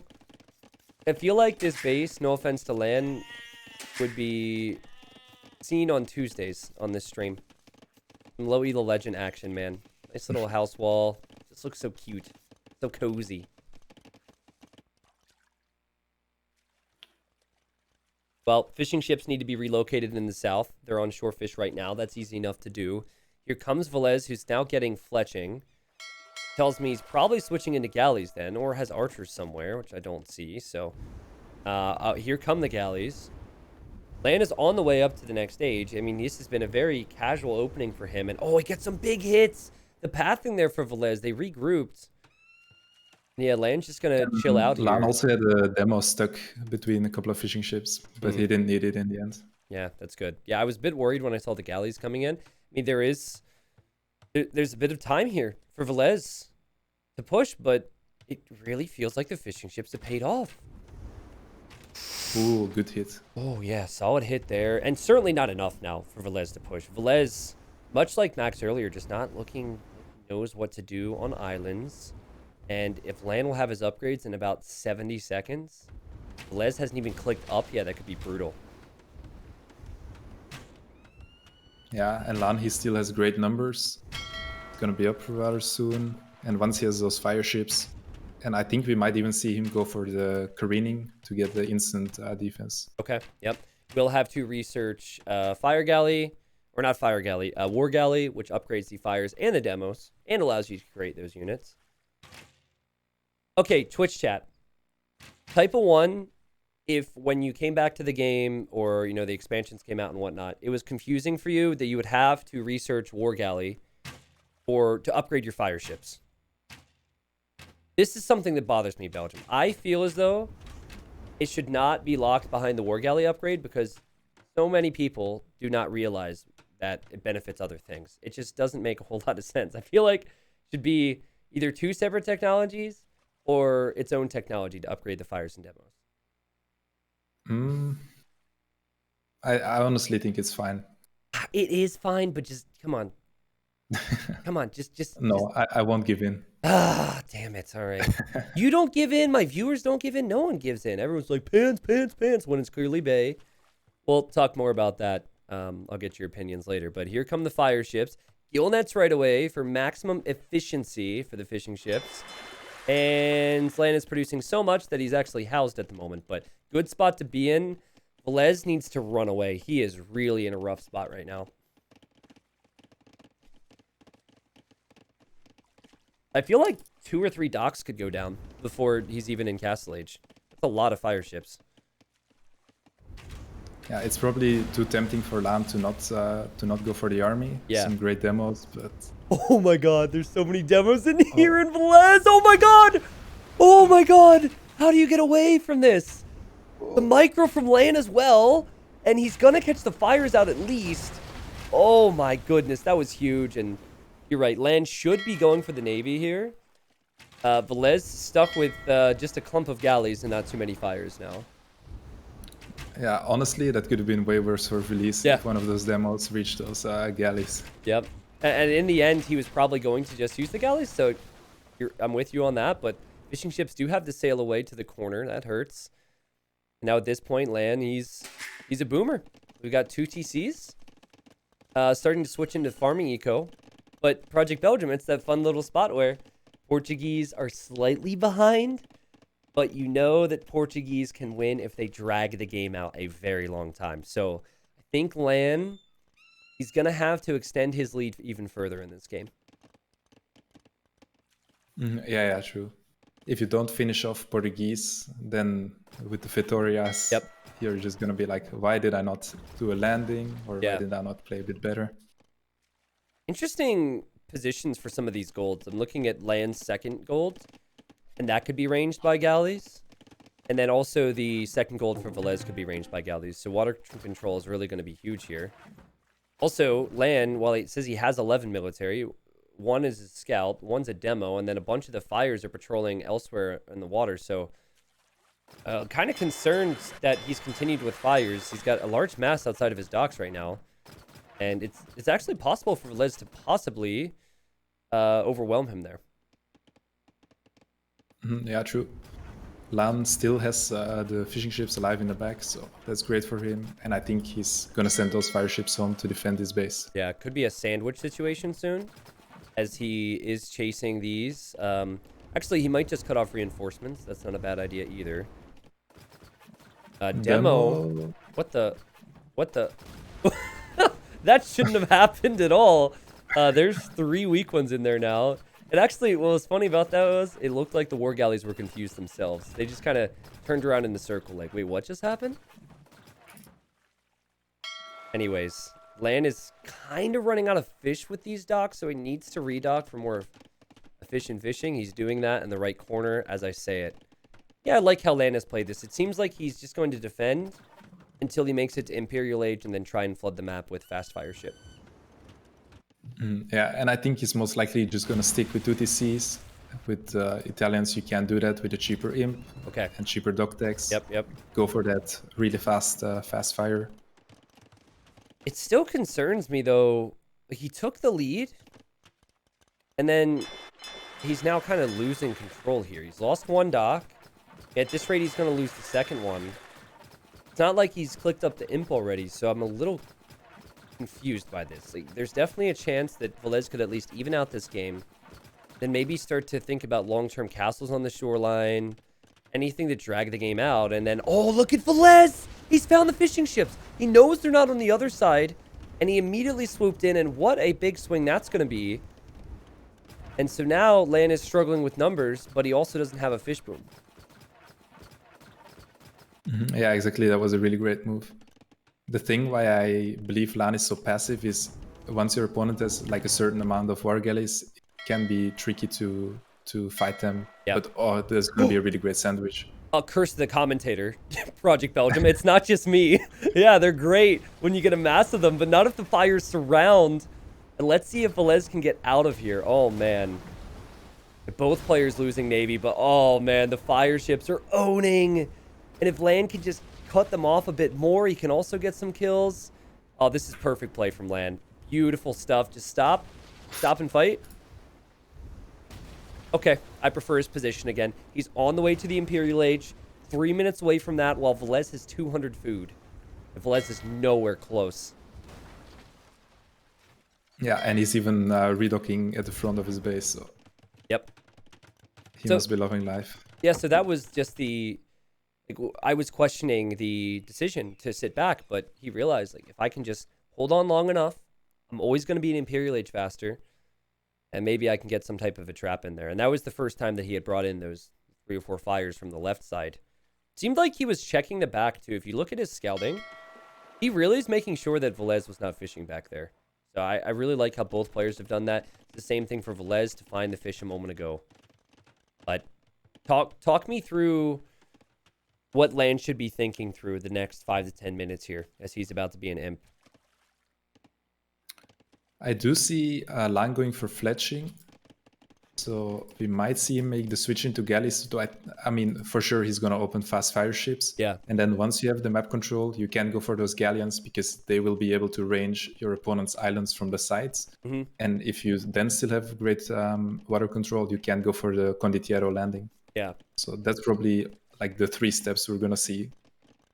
Okay. Yeah, I think that typically you see fast fire, and then you take control with fast fire and own everything, and then you switch into galleons to range wood lions and golds and whatnot.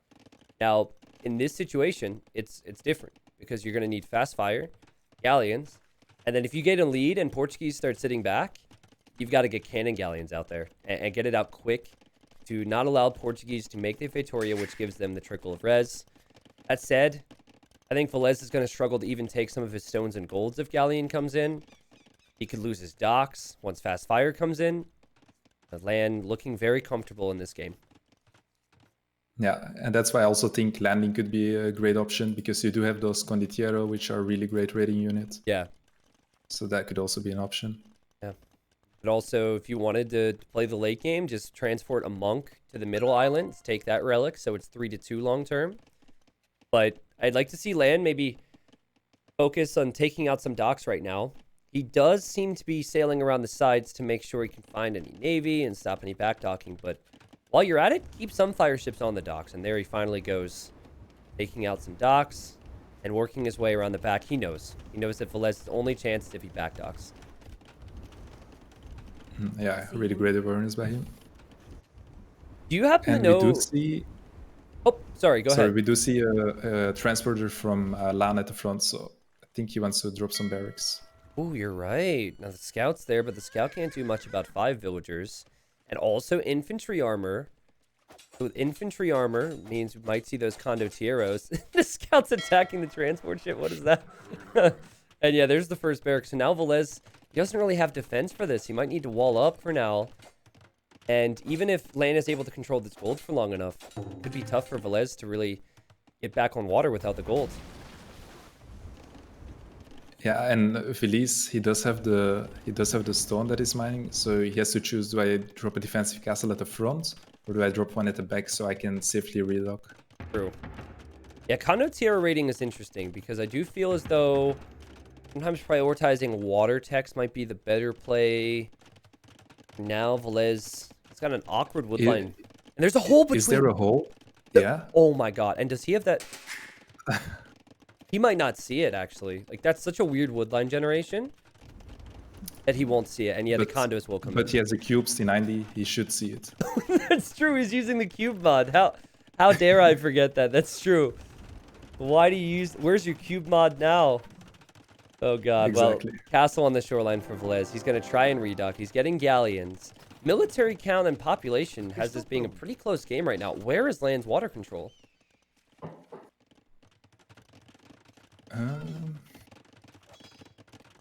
I do see a couple of galleons from him, but honestly, not that many. Yeah, I mean, and now Villese is just redocking to the side.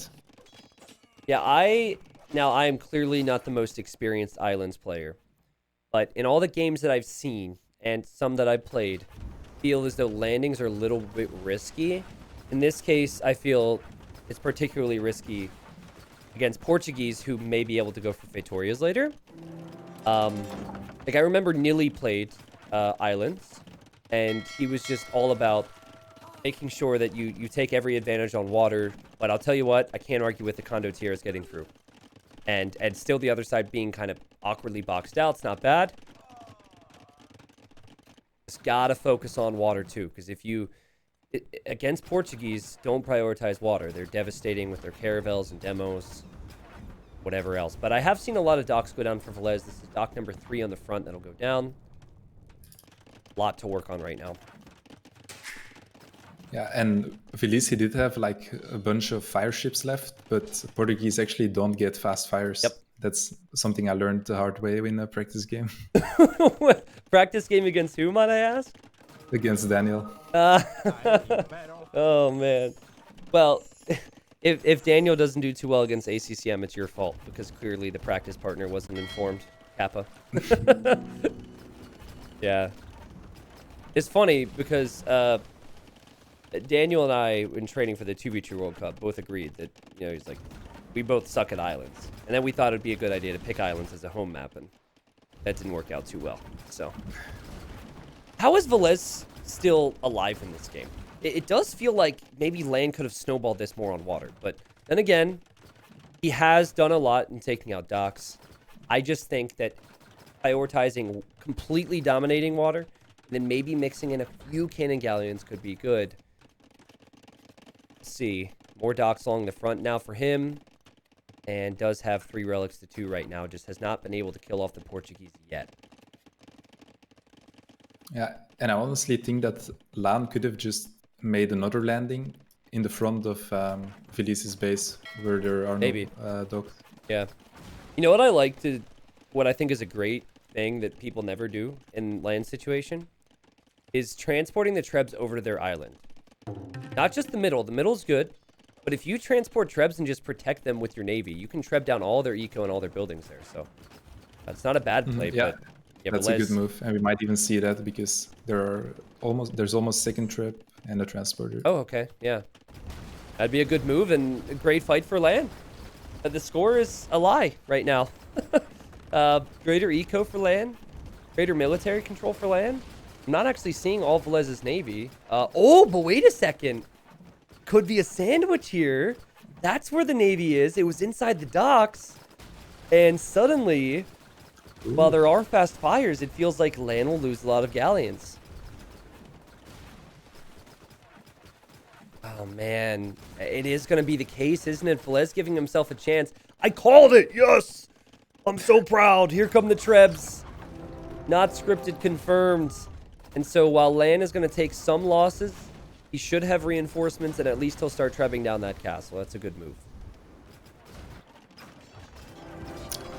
And T90, Villese only has 1 gold tile left. He Yeah. doesn't have control of his other gold. You still need gold and stone to make Victorias. So, you know, it's not... People act like it's a cheap building. And 250 gold and 250 stone is not cheap. And even if LaaaN loses these villagers, he's mining as much gold as possible there. So a castle in the middle now for LaaaN. And he's going to secure that even further. If that castle goes up, I don't see a great way for Villese to be able to group up to the middle area. And he'll just continue to lose the rest of his base. We even see additional trebuchets coming over now. Yeah, and that one castle is placed so perfectly that Villese can't go to the center without taking a lot of shots. What a response from LaaaN. Because game 1 and game 2, he played well, and Villese finally calls it GG. But it just wasn't good enough, and Villese seemed to outmaneuver him to every single tiny area and decision. Here, though, LaaaN went for the somewhat greedy eco approach, and man, did it pay off. The faster Castle Age, the faster Imperial Age, and clinical decision-making. Villese falls behind. Well, doesn't fall behind, excuse me, but he finally loses the game, and we have ourselves a series, Belgium. Yes, we do. I'm going to just quickly show the statistics here. I also think that the 2 town center approach is really strong there, because if you try and go for 3 town centers, that's an additional TC you're pumping villagers into, and that will delay your Imperial time.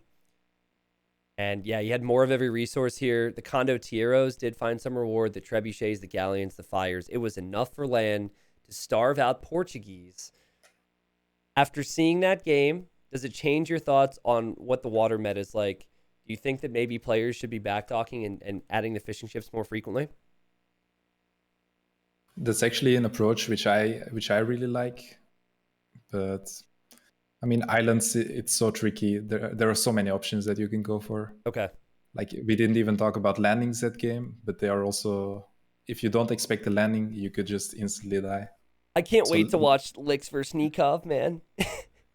Because I just have a feeling that Lix is going to have some crazy island strategy prepared. It'll probably be landing, right? Back dock, transport. That's also meta. Don't forget about that, people. Nobody expects the Indians landing on islands. I still can't believe he did that. Poor Miguel. I don't know if Miguel is out there, but what a way to lose, man. All right, chat. Well, for the first time, we will see Villese play on one of his home maps. He has Gold Rush, Bay, and Hideouts. Since the qualifier only has 7 maps, I can't say that these are necessarily his huge preferences, but picking Gold Rush early is rare. I think you see a lot of other maps pick first, so he's probably got a strat prepared there. Also hard to speculate on civs because there's so many of them, but I could see Aztecs being used for Gold Rush or Hideout. I don't think they'd be great for the other maps that are there. Yeah, true. Yep. They're probably like on Gold Rush. We saw it with, I think it was Kasva against, was it Lix? Kasva Lix.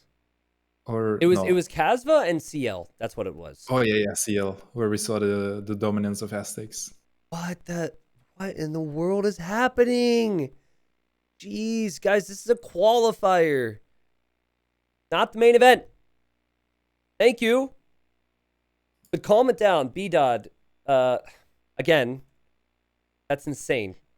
100 more people have emotes now. 100 more subs. I don't know what to say to that. It's extremely awkward. Belgium, please help me with the awkwardness.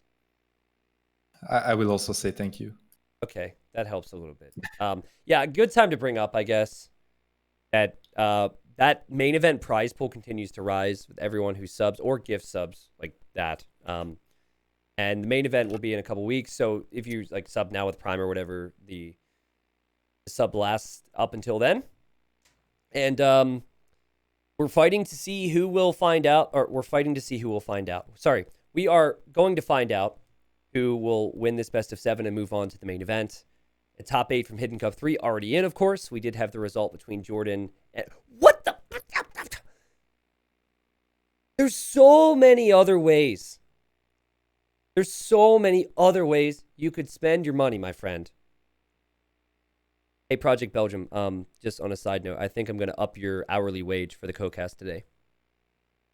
Oh, is it going to be the same as Robo for an hour? No. For Robo, it's 4 an hour. For you, it started at 2.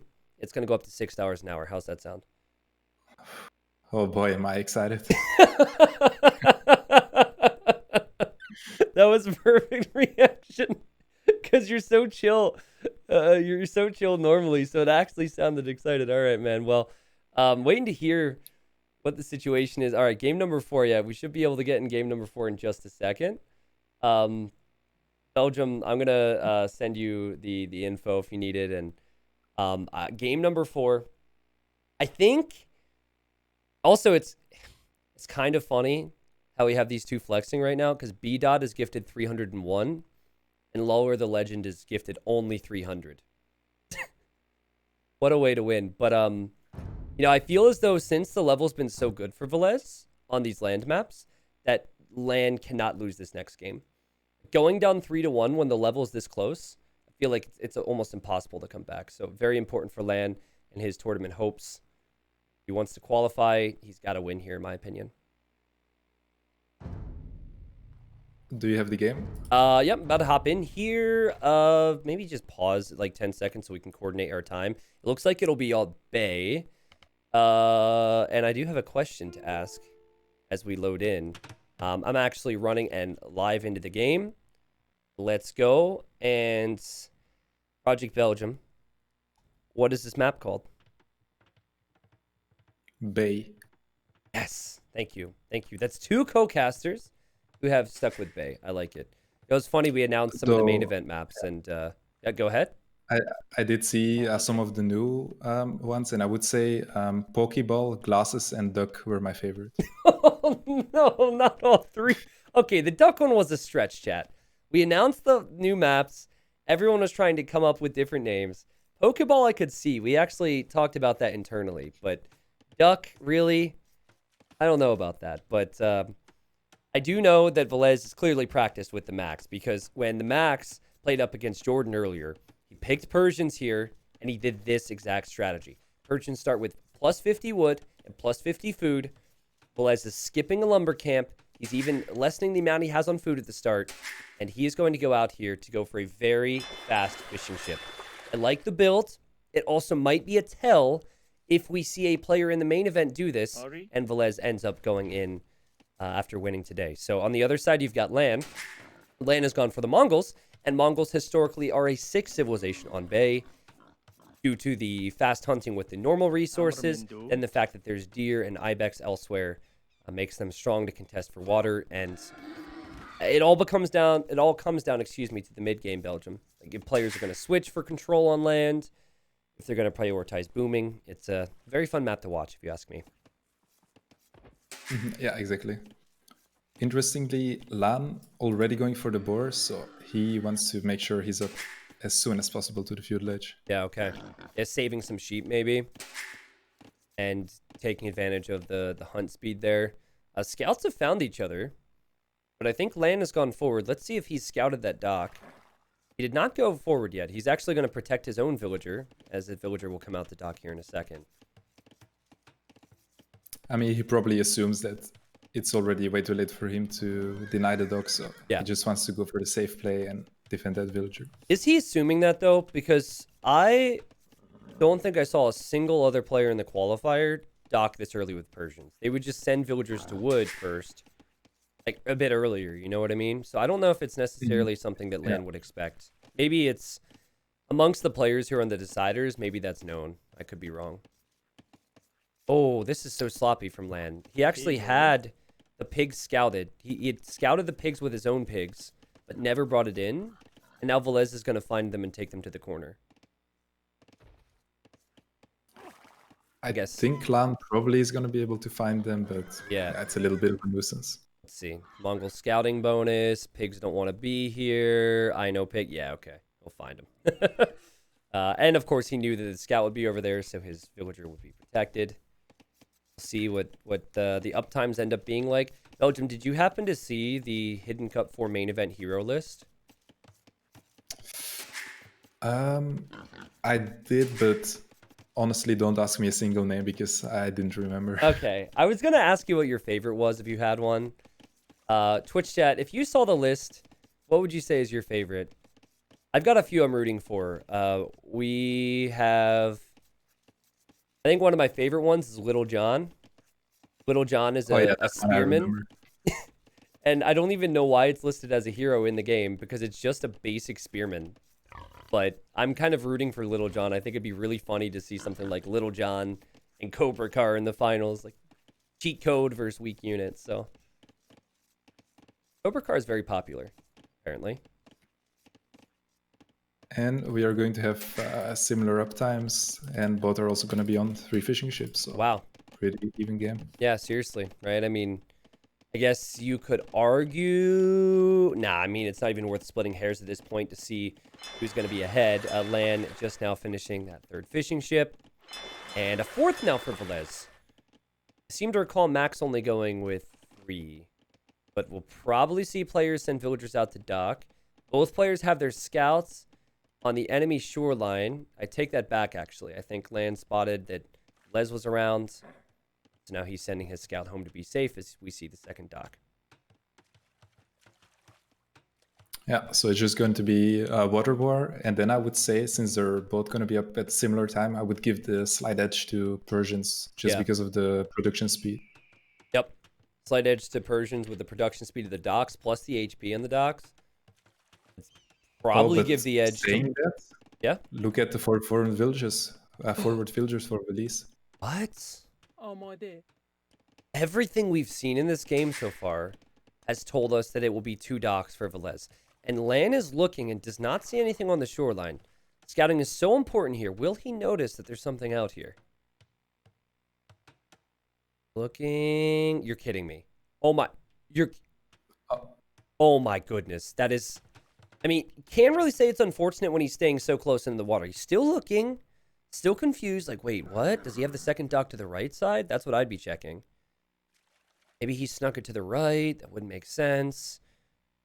Okay, now he doesn't see it. Now he's got to double back. I wonder if he knows now that something funky must be going on.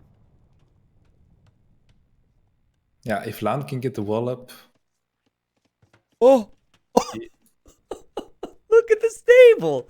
A stable? Okay, it's an archery range. He must have misclicked his hotkeys. That makes more sense. And now LaaaaaN can see it. And LaaaaaN was trying to wall, however, the scout from Villese is here to pound. So a lot going on right now. I feel like maybe Villese could send his own vills through. Oh, I lied. Never mind. He runs away, and LaaaaaN has the walls down. But you know what he can't do as Mongols is take the hunt that's out there. So that's kind of sucks. But on the bright side, while Villese hasn't lost his fishing ships, they are all idle right now. So I'm not loving the strategy for Villese just yet. Yeah, and probably the one good thing about, or not the one good thing, but a good thing about going forward on this map is if your opponent counter towers, he won't have access to stone because your stone is always going to be forward. That's true, yeah. And that's a big thing with Mongols, and maybe part of the thought process here for Villese. Knows how dangerous it can be if Mongols get the stone. I'm still really shocked he didn't even make a demo or anything here, but Villese hasn't cleared up his fishing ships yet, so he's able to bring in food.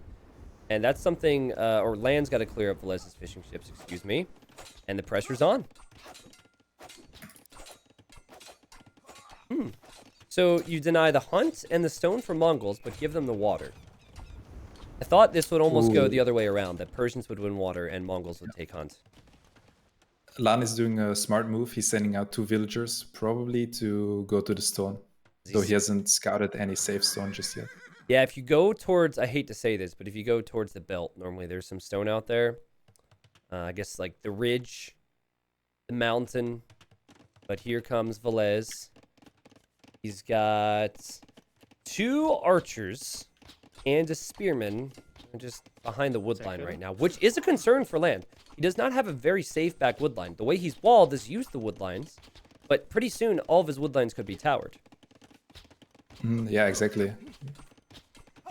So LaaaAAN, though he has the water, he can't play passive on land because otherwise he will just fall without any wood lines. Yeah. And I do see Villese moving forward with 2 villagers, so he's probably gonna tower that one wood line.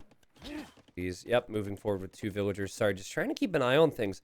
What is LaaaAAN doing here? Is he gonna try and sneak villagers into the back of Velez's base? Because he's not taking stone. He hasn't scouted any stone, I guess. But this is really peculiar. What an epic play would be if he snuck into the back of Velez's base with archery ranges. Yeah, I thought they would be for like 2 stone miners, but he could honestly go for a sneak. I don't know if it's worth it to travel that far. Does he see? He does see now that that wood line's getting towered, so he will back away. And that means that Velez is probably going to break in this palisade wall. And what are the Vills doing? Chopping a tree? No, you never want to chop the tree. Well, it's not scalded, but if Velez had that area scalded, he could actually see the tree chopped in the fog of war. So that would give him an idea if he was paying attention. Archer range. Huh. It feels like it was very late. Like it. Yeah. Yeah.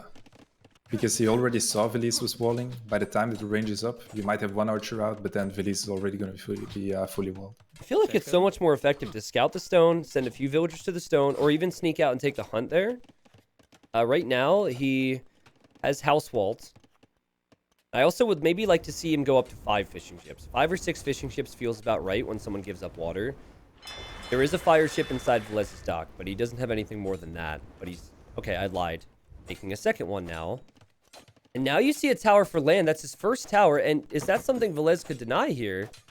I mean, he should more than deny that. What on earth is happening here for land?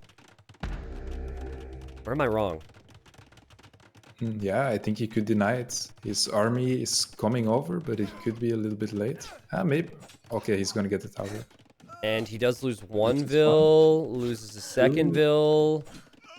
But then again, he might be able to get a mining camp on stone. Maybe that was calculated, and maybe that was worth the risk there. Weird moment, though, I have to say, man. I mean, at the end of the day, he's got skirms with armor here, so he can defend from the archers. And Velez has had a lot of villager idle time because of the forward villagers. He can take stone as Mongols. He'll have forward archers.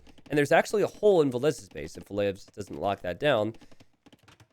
What a weird game. That's all I have to say. It's just very weird and messy stuff.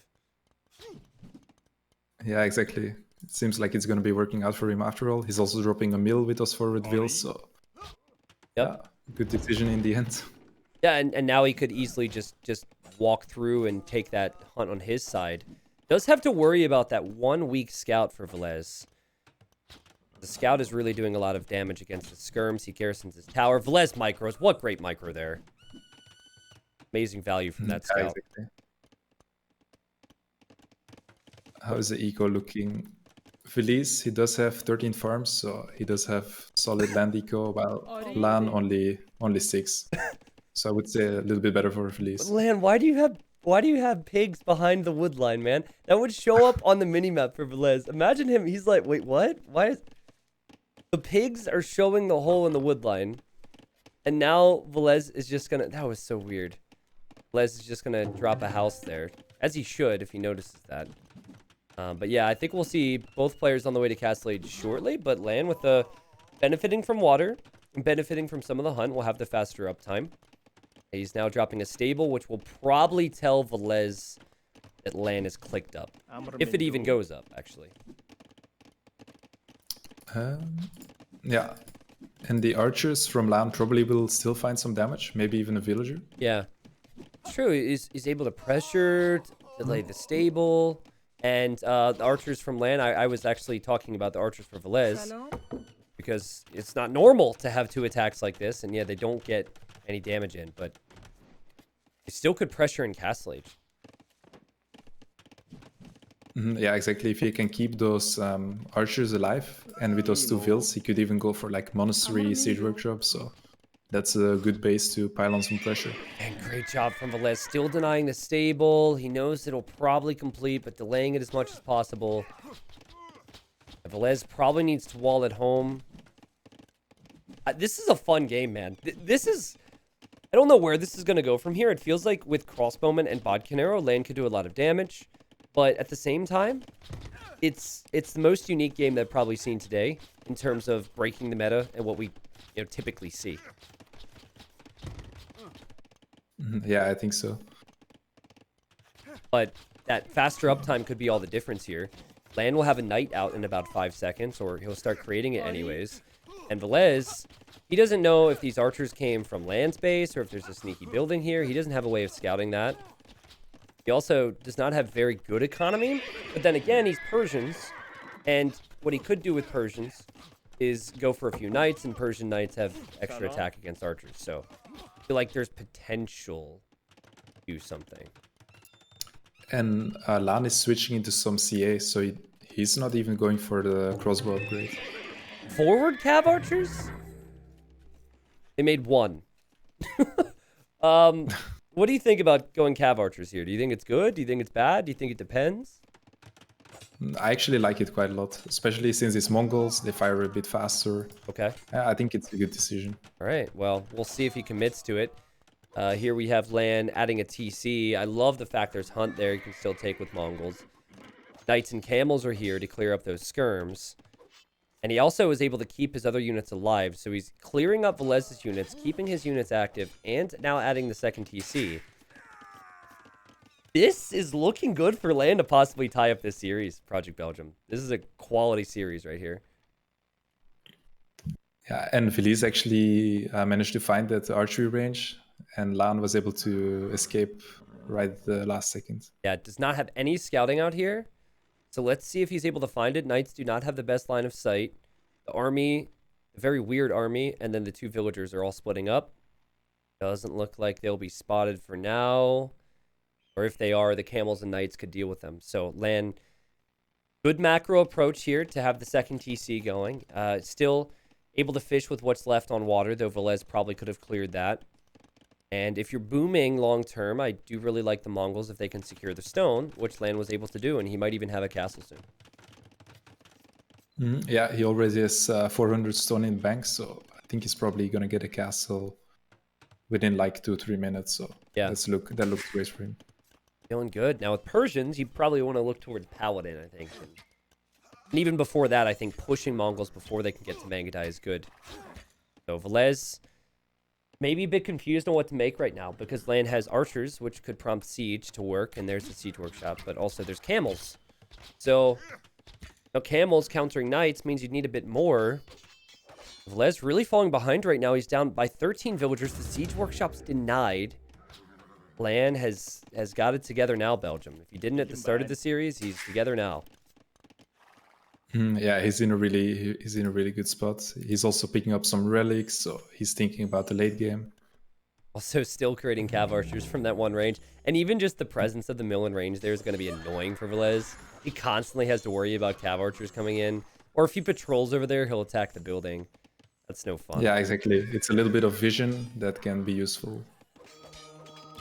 Conversion incoming. Villese gets out of there. Okay, gets a few archers.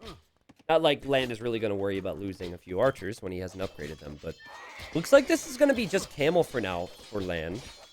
And he needs to get upgrades then. He does have armor. Bloodlines is not in though, and you look at the upgrades for Villese, he's got Bloodlines. He also has armor, and he also has a monk here to get a conversion and also kill a monk. Nice little moment here for Villese. And maybe LaaaN was feeling comfortable, like, okay, I will have a castle in a sec. I'm not going to invest that much into the camels. Yep. Yeah, another knight converted there. But Villese, at the end of the day, I don't think has enough to really push. So maybe LaaaN will decide to make the castle. It does seem like he's being patient right now. I'd like it to the left of the TC. Actually, pretty much where his army is right now would be a perfect spot. Yeah, true. Worth pointing out, he's got a 4-tile gold in the back of his base. The tower kind of ranges that, so that will be annoying long term. He's also going to ram down some of these buildings. Let's get an update on Villese's eco. Villese with 2 TCs. Persian TCs do work a bit faster, and it seems like a smooth 2-town center economy. He's now adding a 3rd, but still 20 villagers behind. Yeah, I had to laugh because LaaaN's 2 forward villagers, they went to the top, built some houses, and they're now happily farming away. Oh, the happy couple. Oh, it's so sweet. And hey, if you were ever going to settle down and farm somewhere with your mate, you'd want to be a place that has nice elevation if you ever want to go for a hike. You're far away from the city. You can have a nice view. It's a nice place to chill. And hey, if you ever going to settle down and farm somewhere with your mate, you'd want to be a place that has nice elevation if you ever want to go for a hike. You're far away from the city. You can have a nice view. It's a nice place to chill. And hey, if you ever going to settle down and farm somewhere with your mate, you'd want to be a place that has nice elevation if you ever want to go for a hike. You're far away from the city. you know, and you got some good views off the edge of the earth. This is perfect. That's funny, man. And yeah, anyways, back to the actual fight. Well, there wasn't much of a fight there. Oh, that's unlucky. Yeah. I didn't Zero see, conversions. didn't see how long the conversions were coming in there, Belgium, but it did seem like 2 or 3 monks went down. And LaaaN, he really needs to get a few more camel numbers out. So you gotta be careful with how many camels you create, because they're not as good long term. Maybe he's just happy to be patient and sit back and wait for Mangadai numbers. As relic number 3 is on the way. Not bad. Oh, and there was a knight from Villese patrolling to the top where LaaaN was taking stone, but he went away. Oh, maybe he's coming back. Coming back. Sees it. Oh, wow. Okay. That looked intentional to click it over there just to double check. A lot of monks, a lot of knights and camels now. But yeah, they have to move back. I think so frequently what you're going to see on this map is a player in Vilese's position try and go in faster, drop a castle in the middle, and then try and treb down the castles from LaaaN. Whereas LaaaN is just going to sit back and try and mass Mangadai and feel very comfortable if it gets there. Let's see. Villese just saw the castle. He probably knows this is not a good sign for him if Mongols have that. He might see the next castle. This should be a call for him to maybe idle his TCs and go for a middle castle. Conversion. Oh. These really can't push in here with all of the camels. No. Can't push in. The castle fire is going to help out. You look at LaaaN's eco and the way he's been able to balance this. Remember, he was forwarded. He initially couldn't take hunt or stone with Mongols, but that one tower gave him access. Now he has 2 castles. He's on his way to Imp, and Villese, he of course doesn't know that LaaaN's clicked up, so I think he's going to come forward, and here come the villagers. He's going to do exactly what I said. It might not end up being enough. Mongols will have multiple castles, Mangadai, and could just treb that right back. Plus you have some expansion from LaaaN, plus you have the fact that he's got 3 relics and great vision, the other golds and stones. That one knight was able to kill all of the stone miners, so that was great for Villese. Yeah, I looked away from that. Thanks for the reminder, but there were 5 or 6 vills there. So, in fact, you look at the game and how it's played out, it's pretty telling. Villese is able to kill 10 villagers, make that 11, and LaaaN has only killed 5, and that would include the starting fishing ship. So it's really just been the fact that LaaaN was able to get to TCs faster and boom, not necessarily the amount of vill kills here. I think Villese has to be really careful where he places his castle. Okay, I like that. Yeah. Where he places it. Because if he places it too forward and LaaaN sees it, he just instantly goes for traps and maybe even heavy camel to potentially fend off any like cavalier snipes to his trebuchets. Yep. I like how Villese has been able to get a TC on the belt region. There's stone and there's gold there. And I think how quickly it takes LaaaN to spot the fact that there's a castle there will possibly decide the game. Because if he goes for conscription and elite Mangadai and just keeps producing his units, obviously that's great for his units. But then the enemy could show up with 4 trebs and he might not have his units in position. So there is a risk for LaaaN if he doesn't see that castle that he could no longer make Mangadai in this game. I see him buying another castle though. And he's probably feeling really good. This is almost impossible to deal with right now. But we'll see Villese takes the fight. This is before Elite Mangadai comes in. And this is also before Armor or Cavalier comes in for Villese. So I think that's a good trade for LaaaN. He didn't really want to make camels anymore in this game. Yeah, exactly. And he's going to be able to save all of his Mangadai and wait for the upgrades. He's getting elite Mangadai, so they are going to be powerful. Yep, and here he finds out. So he now sees the castle. You look at how he's been doing this with the castles. He's got the Mangadai coming out. Now he should maybe think about a few trebs. Then again, is there a real worry that Villese could get his trebs in a position where he could snipe the castles comfortably? It almost feels like anywhere the trebs would show up could be sniped by the Mangadai. Yeah, exactly. Because I think they could maybe reach it behind that wood line, but then LaaaN just runs forward, snipes it, and happily moves back. So yeah. And this is just, unfortunately, Persians are not a very flexible civ from here. They do not have great skirmishers. They do have crossbowmen that only cost wood, but it's still crossbowmen. So I mean, if you had a lead in this game, you could raid with paladins, but Cavaliers just completed, and Elite Mangudai has already been pumping out of a few castles. LaaaN is in a great position to tie the series up. Yeah, and LaaaN is honestly not that scared of that castle. He's just focusing on Mangudai production because he knows once I have a big enough ball of Elite Mangudai, he honestly can't do anything. Yeah. Because if he tries to fight me, I will just kill all of his army, and then I can snipe any traps he has on the field. Yeah, the only worrying thing right now is that he is pretty far away from his production. So if he were to lose his Mangudai and then not have defense to take out the Trebs, that would be a worrying sign. But here he comes. Confidence with this unit. Just got ballistics, by the way. A little late with that upgrade. But chemistry, armor. I think he has Parthian. And I know he has thumb rings, so... No, he doesn't have Parthian yet. Oh, you're right. Yeah, he does not have Parthian yet. So I think Parthian will be the only upgrade he's missing. But point being, there's a lot of upgrades you need to get on these units. And it takes some time. And LaaaN has been able to have the time. And he's just going to run in here with the Mangudai? Okay. Wasn't expecting that. There's a lot of farmers back here. There's a lot of everything. On the front now, Belgium. He doesn't have the Mangudai numbers all in one big ball, but he doesn't need it. He sees the Trebs. That's a good decision from Villese to try and do this because the Mangudai are split up. He actually killed a lot of Mangudai, but every single trebuchet goes down, and that was an expensive loss. An expensive loss, but it's honestly worth it.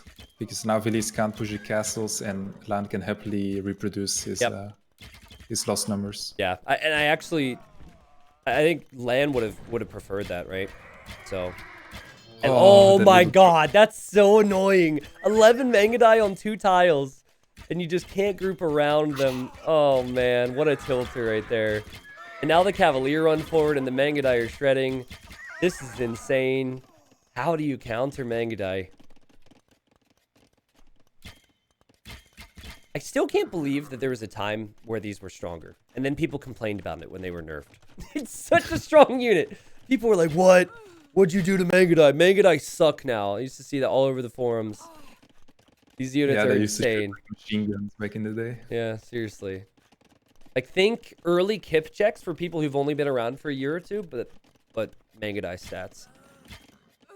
It's looking rough now for Villese. I mean, only thing he could try and do, he's going to do now. And try and raid a little bit.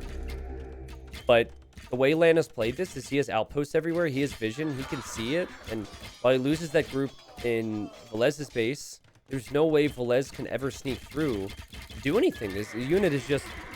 It's too strong. And there's no way to take out castles when they're out there. And since you need Mangudai to create or castles to create the Mangudai, you're just kind of screwed. Yeah, and especially because Villese doesn't have Paladin. If maybe the Paladin, they would do would do slightly better against those Mangudai, but with Cavalier, their Pierce armor is just too low, I would say. Yeah, farmers are peaceful over there. For the people who wanted the updates, 3 relics again for LaaaN. 133 villagers for LaaaN, 30 villager lead. These villagers all melt. Not so peaceful farming here.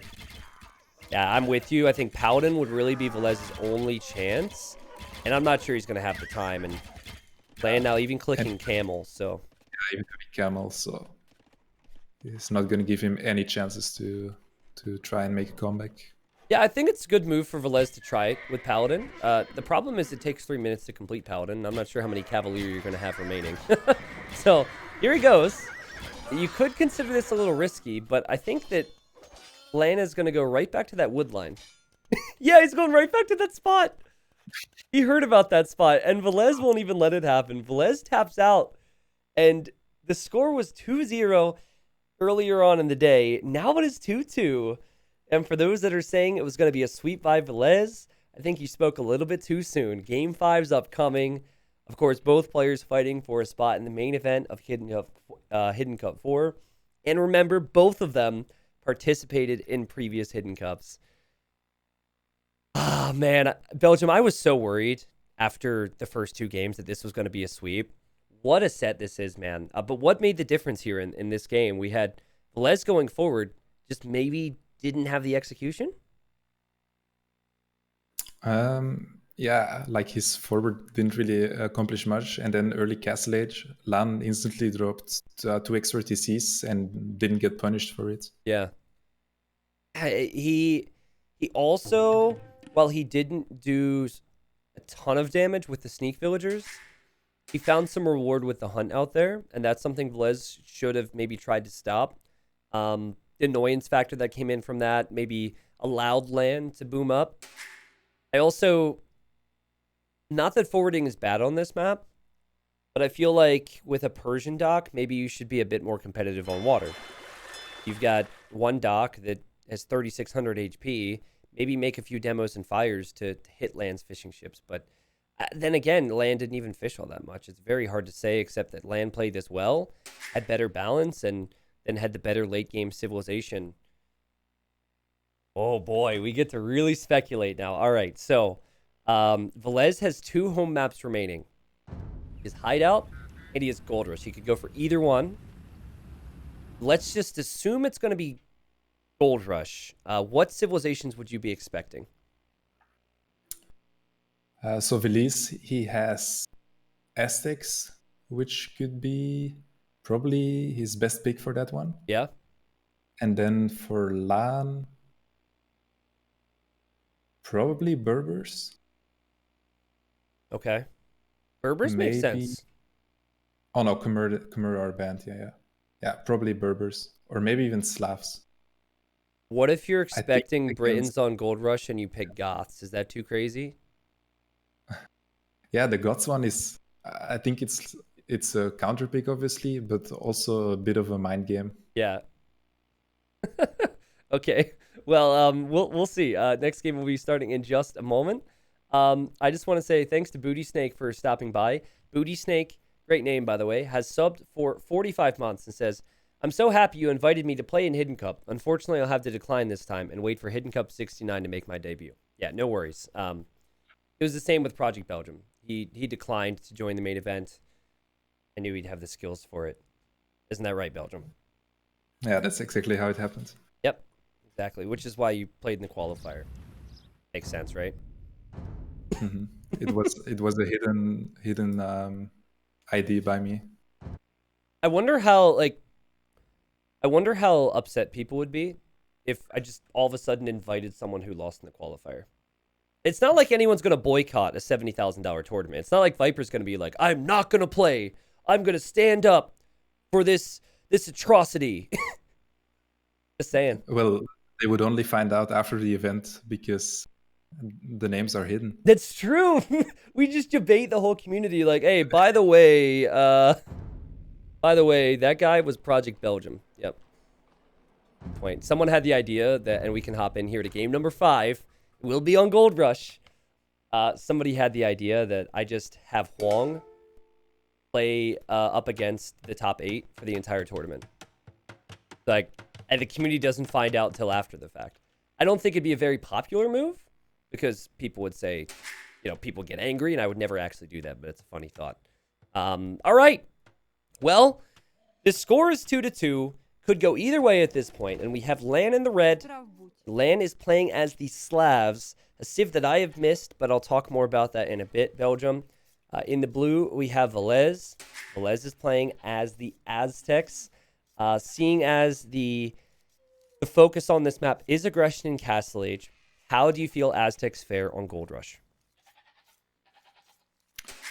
Yeah, so Aztecs, they have a couple of nice bonuses. They obviously have great monks, but mainly their eagles are their strength because of their production speed. Though in this matchup, Slavs, I feel like are let's say a great counter. I wouldn't particularly call them a counter, but a civ that can fare well against Aztecs because they have such a great infantry. Mm-hmm. They also have great Purinko. So if the Aztec player goes for monks, you could easily make some light cav. If they go eagles, you could go for long swords. Yeah, and having supplies for free is sick because sometimes like that makes the difference between if you're going to go for long swords to counter pikeman eagle or not. I find that Slavs on this map feel a bit stronger, or at least have more options than Khmer. And we have seen Khmer and might see Khmer in other positions too. But Hidden Cup 3 qualifiers, many people were going for those very civilizations. We would see Khmer and we would see Slavs. Sometimes they would face up against each other, but here I do... I actually struggle to say which civilization I'd prefer to play with. I think that Aztecs played to their full potential. Should be the better civ here. Maybe 55% win rate, but I could definitely see this turning into a situation where you have light cav and knights and longswords, and in the mid game, Aztecs really cannot deal with that. So we'll see. But players have 7 tiles of gold to work with at their base. You'll see the 4 here and the 3 here for Villese. That's easily walled in. For LaaaaaN, it honestly sucks that his gold is further forward, but a wall is also possible for him. Also could just go for an aggressive feudal age strategy. So we will see. Eventually, the middle is filled with gold, and there's even some wolves out there if players want to use them for their attack. Yeah. And I think I like LaaaAN's opening. He's probably going for scouts and with Slavs. Even if your opponent goes, let's say, Drush FC, you just make 1 or 2 scouts to deal with Drush, and then you can still have a great castle age time due to that 10% faster farming bonus. Yeah. Yeah, it's true, man. I remember the Max, Velese's teammate, going for builds where he would full wall his base, he'd go fast feudal, and then he would just get the farming upgrades with Slavs, and then still have a 18-minute castle age. Then you arrive to castle age with a stronger food eco than you'd normally have. I think that could remain competitive, but that does mean you need to wall up. It also means you need to scout the fact that Villese is going for what he's going for, and Villese adding the barracks. I think we'll see some militia. Yeah, and also the fact that LaaaAN, his gold is forward, so it wouldn't be the wisest move for him to not play, or to not make any army this game, or at least early. Yeah, it's an awkward spot because you feel forced to make military, and sometimes when you go scouts and the enemy goes for walls, you feel like it's a little useless. Why is there a goat there? Why is he leaving the goat next to his gold? That was weird. It's just like a freebie if the enemy's going to scout your base. Probably forgot about that, and that's 100 food going home for Villese. He offered it to the Aztec gods. There you go. They're going to take that home and slaughter that thing. Now, clearly, both players have practiced, but here I can see that Villese understands the map because he's running through the middle area to avoid the wolves. We purposely placed the wolves there. That way, it would not discourage aggression. If there's 20 wolves in the middle, sometimes players will never go for anything in Dark Age or Feudal Age. So he avoids them. He's sending militia in. And if I check LaaaAN's scouting, LaaaAN is just now arriving and seeing walls. LaaaAN could be really frustrated in a few moments because he's so close to walling up the front. Surprise! This is trouble. Yeah, might lose a villager here. Might have to abandon the berries. Didn't even try to quick wall in the berries, which surprises me. And already, the militia are paying off. Ooh.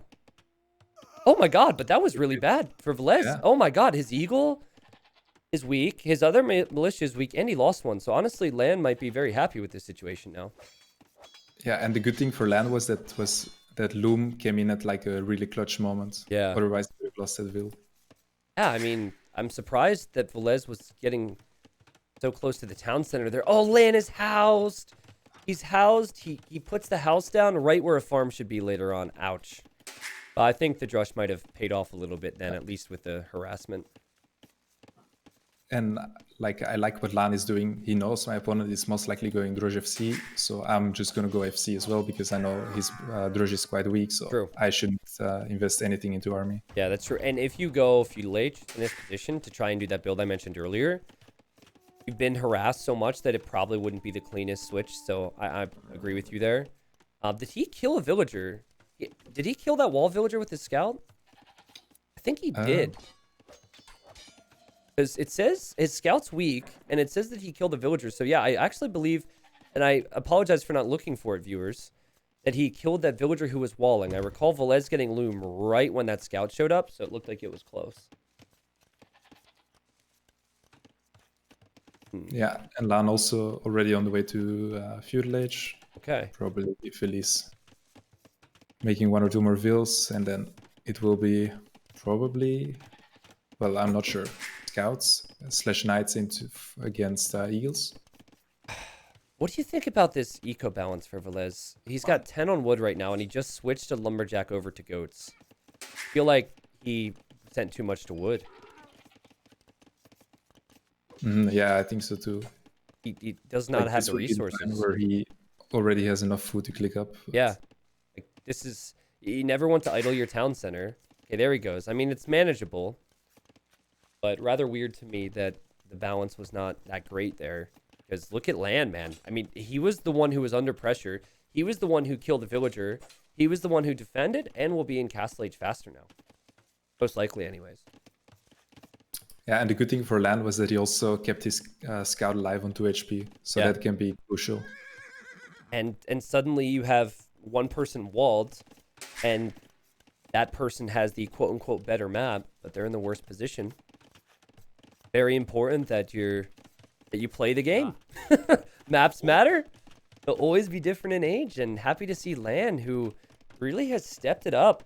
I can't tell if LaaaaaN has stepped it up or Villese has maybe dropped off the last 2 games, or maybe both. Really impressed with how LaaaaaN was able to not lose any villagers there, and yet find a villager pick of his own and get up to Castle Age fast. Yeah, and you talked about the eco balance for Villese. Look at his wood count. He has 500 wood and 500 food. The only thing that I can think of with this eco is go blacksmith market, sell your wood and buy some food, and then just go into pikemen and eagle and monks. Because then at that point, you're not going to be punished that badly for this eco balance because you already have the barracks. Yeah, blacksmith market, I mean, feels a little sketch, but he'll still click up, and he's probably only going to need the barracks for military anyways. Yeah, and Villese also instantly clicking 1 eagle, so he can start his production. Yep, exactly. So, not too bad. Could have been better. And Villese is going to lose the militia now. Or no, never mind. He's being annoying. But I also like how LaaaaaN is added some scouts.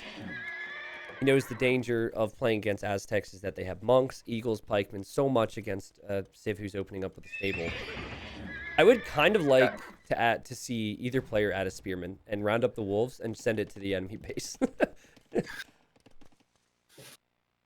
Yeah, and I think LaaaaaN also made a scout because he knew that Villese still had a weak eagle and maybe was trying to find it. Ah, yeah, did he save that thing? I'm trying to see. Yep, it's still out there. That's a good point. So we see second barracks for Villese, so it will probably be a mix of spears and eagles. Okay, let's check land scouting. LaaaAN's got a weak scout out there, of course. He has not scouted the front of Villese's base. In fact, he hasn't scouted much at all. He probably should get over here to see what the enemy's up to. Blindly going into light cav upgrade wouldn't be too bad here. We're seeing a monastery early. That's a good move. Heal up any units and maybe get the relics away from the Aztecs. Aztecs super dangerous if they're able to get some relics in. 33% more gold per relic. Plus, you're going to have monks anyways. So, 6th spot to be in. Wow. Did you see that? So, he scouts the Spearman Eagle and instantly clicked Man-at-Arms. Oh, that's really smart. Yeah. So, the tough thing is that longsword's kind of pricey. You have to decide between light cav or like a knight or two or longsword. And then you need to create the units. But I think getting a head start with production could be really strong here. Yeah, I would agree. And it definitely pays off more if your opponent also puts in more into military, because if Villese now booms a bit more, then the longsword can sometimes feel a bit useless. You've got to be kidding me. That militia was still alive. It just died. Let me see what it scouted. You've got to be kidding. It scouted the monastery and the stable. How do you let that militia scout the monastery and the stable? Not that it's not expected, but like still, the militia of all things. Here comes Villese forward to the middle, and he's going to drop a town center. This does remind me of how Max played against Jordan earlier in the day in that first best of 7. Second TC in the middle. Whereas a lot of other players would build the second TC at home and then eventually control the middle and build the third TC out there. But I made comparisons, or not comparisons, but I talked about why I didn't like certain approach in the Max and Jordan set.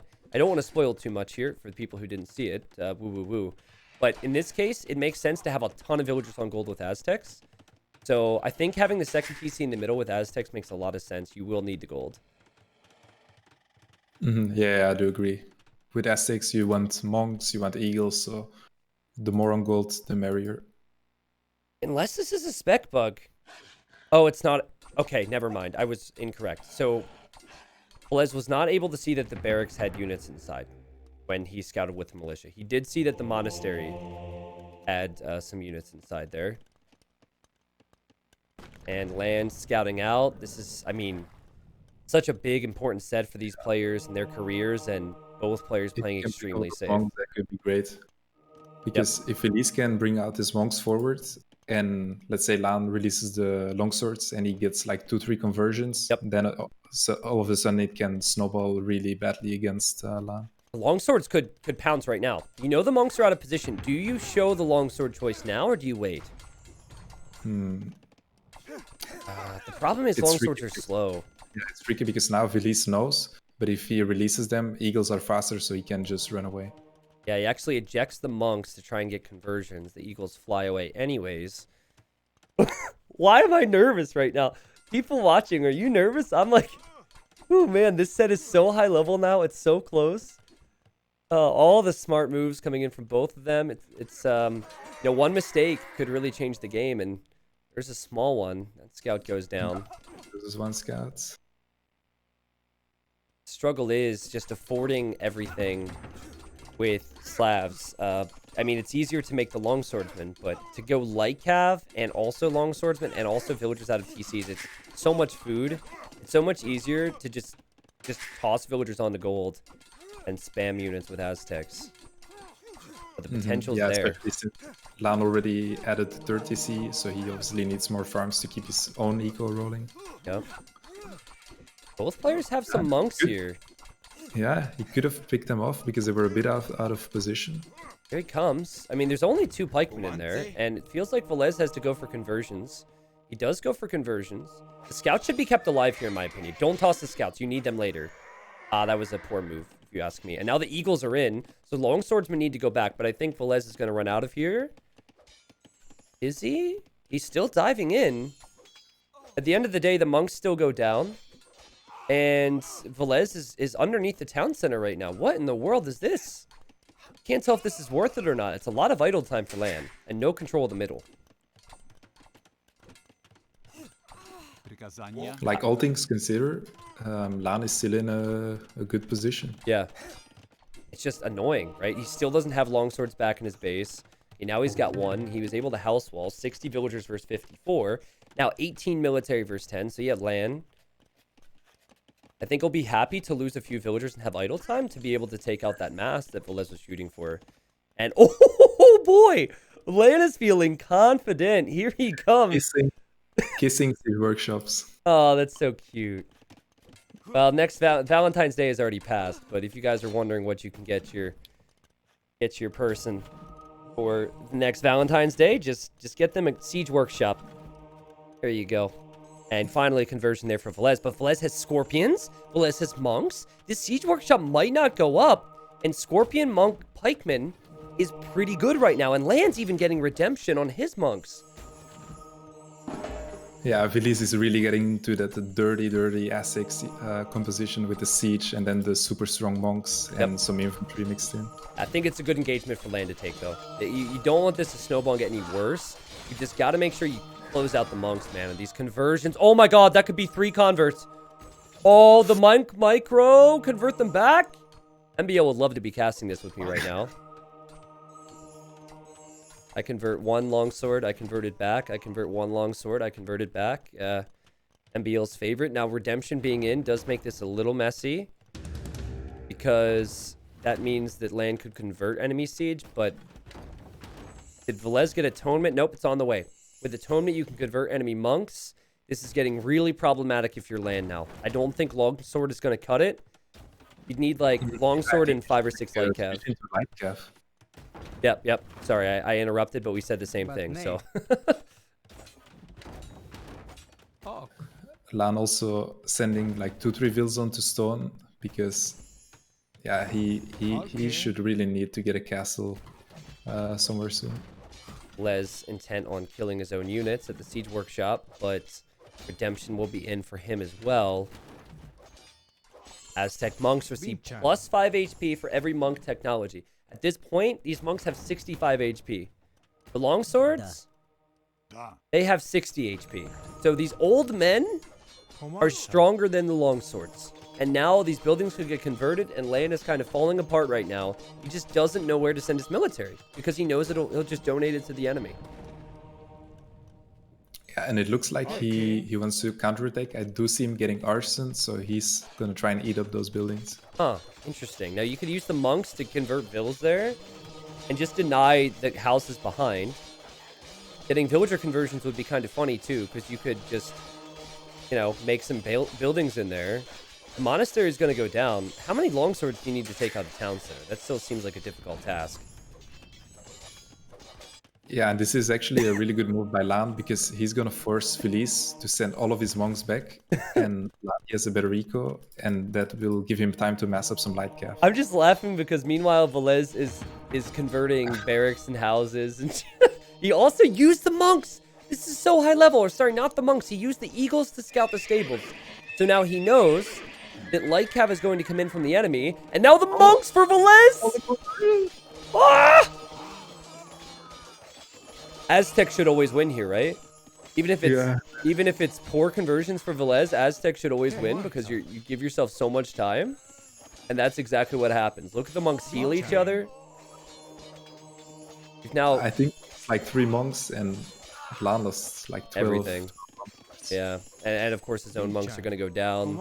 I don't know though. This one longsword. Let's see, what's faster, a longsword or a monk healing another monk? Well, clearly monks, very powerful. In the middle of the map, sorry for the zoom, we have the light cav coming out. We actually got a castle up for Villese as he's on his way to Imperial Age. And LaaaaaN is just, he's invested so much here to take out the monks, but now he finds himself without a lot of middle control. That said, on this version of Gold Rush, you can still be in the middle. He has a TC there on gold. So, snipes a Maganel. We'll snipe a monk there. We'll snipe another monk there. He's got 41 on food. This game is more than winnable for LaaaaaN. Yeah, exactly. This is going to be a really great game because we're going to have Imperial Age against full Castle Age. I don't know. He's clicked up. He's clicked up to him. But the point is, the point that I agree with is this is going to be a very good game. And this just feels like this could be the game of the deciders so far. With the Aztec player finding success with their monks and their eagles and their golds. But the slab player able to hold on and maybe go for Hussar and Champion long term. There is a castle. Villese will scout that with his monks and immediately make trebs. So that's top tier stuff. As he light cav for land, snipe a monk, and run away from the pikemen, that's top tier stuff. Beautiful, beautiful, beautiful, beautiful Age of Empires.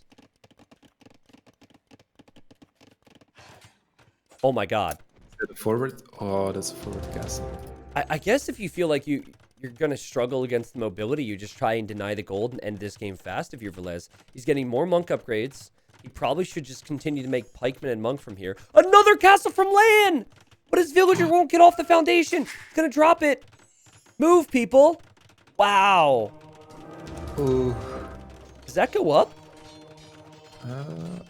I guess it does.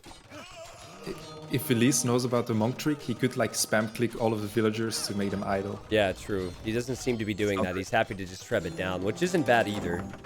Meanwhile, the light cav still can't really find an area to push, and Villese might be behind by 30 villagers, but castle denied at 62%. And now LaaaaaN might need to reposition. Honestly, not many areas he can take gold. Villese is town centering the left now to stop that. This is 16 on food eco for Villese. And LaaaaaN had 40 farms at one point, and now he's had to idle some because of a few eagles trailing in. Oh, but the light cav are into Villese's base! And there's no protection here! What in the world is this game, Project Belgium? This is sick, man. I don't know who should win this game. I feel like Villese should because of the gold and the monks, but at the same time, LaaaaaN has more villagers, and he's still going to mine a little bit of gold here or there. Yeah, I think if LaaaaaN can get Hussar, that could be great against the monks. Yeah. Really tough and to... what he also could do is try to take Villese's secondary gold, but obviously he doesn't know that he can take that. True. To the side. Some of the best Gold Rush games I've ever seen. He actually... Yeah, he would have to look at that, but Some of the best Gold Rush games I've ever seen have been games where someone takes the gold but then doesn't have the wood and food, and that is exactly what we're seeing right here. This is what makes good Gold Rush games great.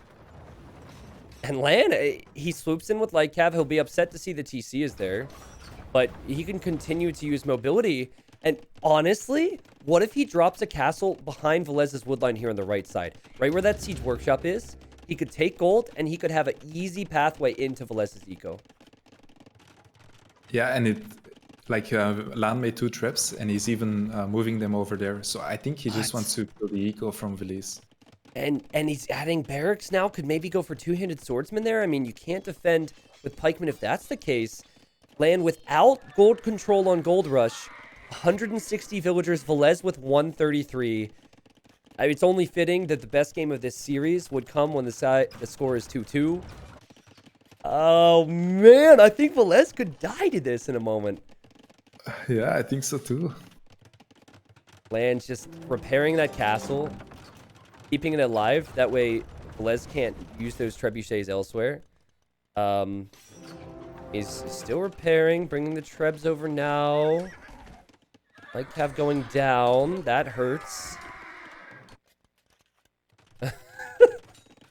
I feel like we could see a crazy base trade in a second, where LaaaN takes out Villes's eco, and then Villese takes out LaaaN's eco at his base. But here come the long swords, and soon two-handed swordsmen. And yeah, who needs trebs where there's an overchop? What do you do now, Villese? Where's your god now?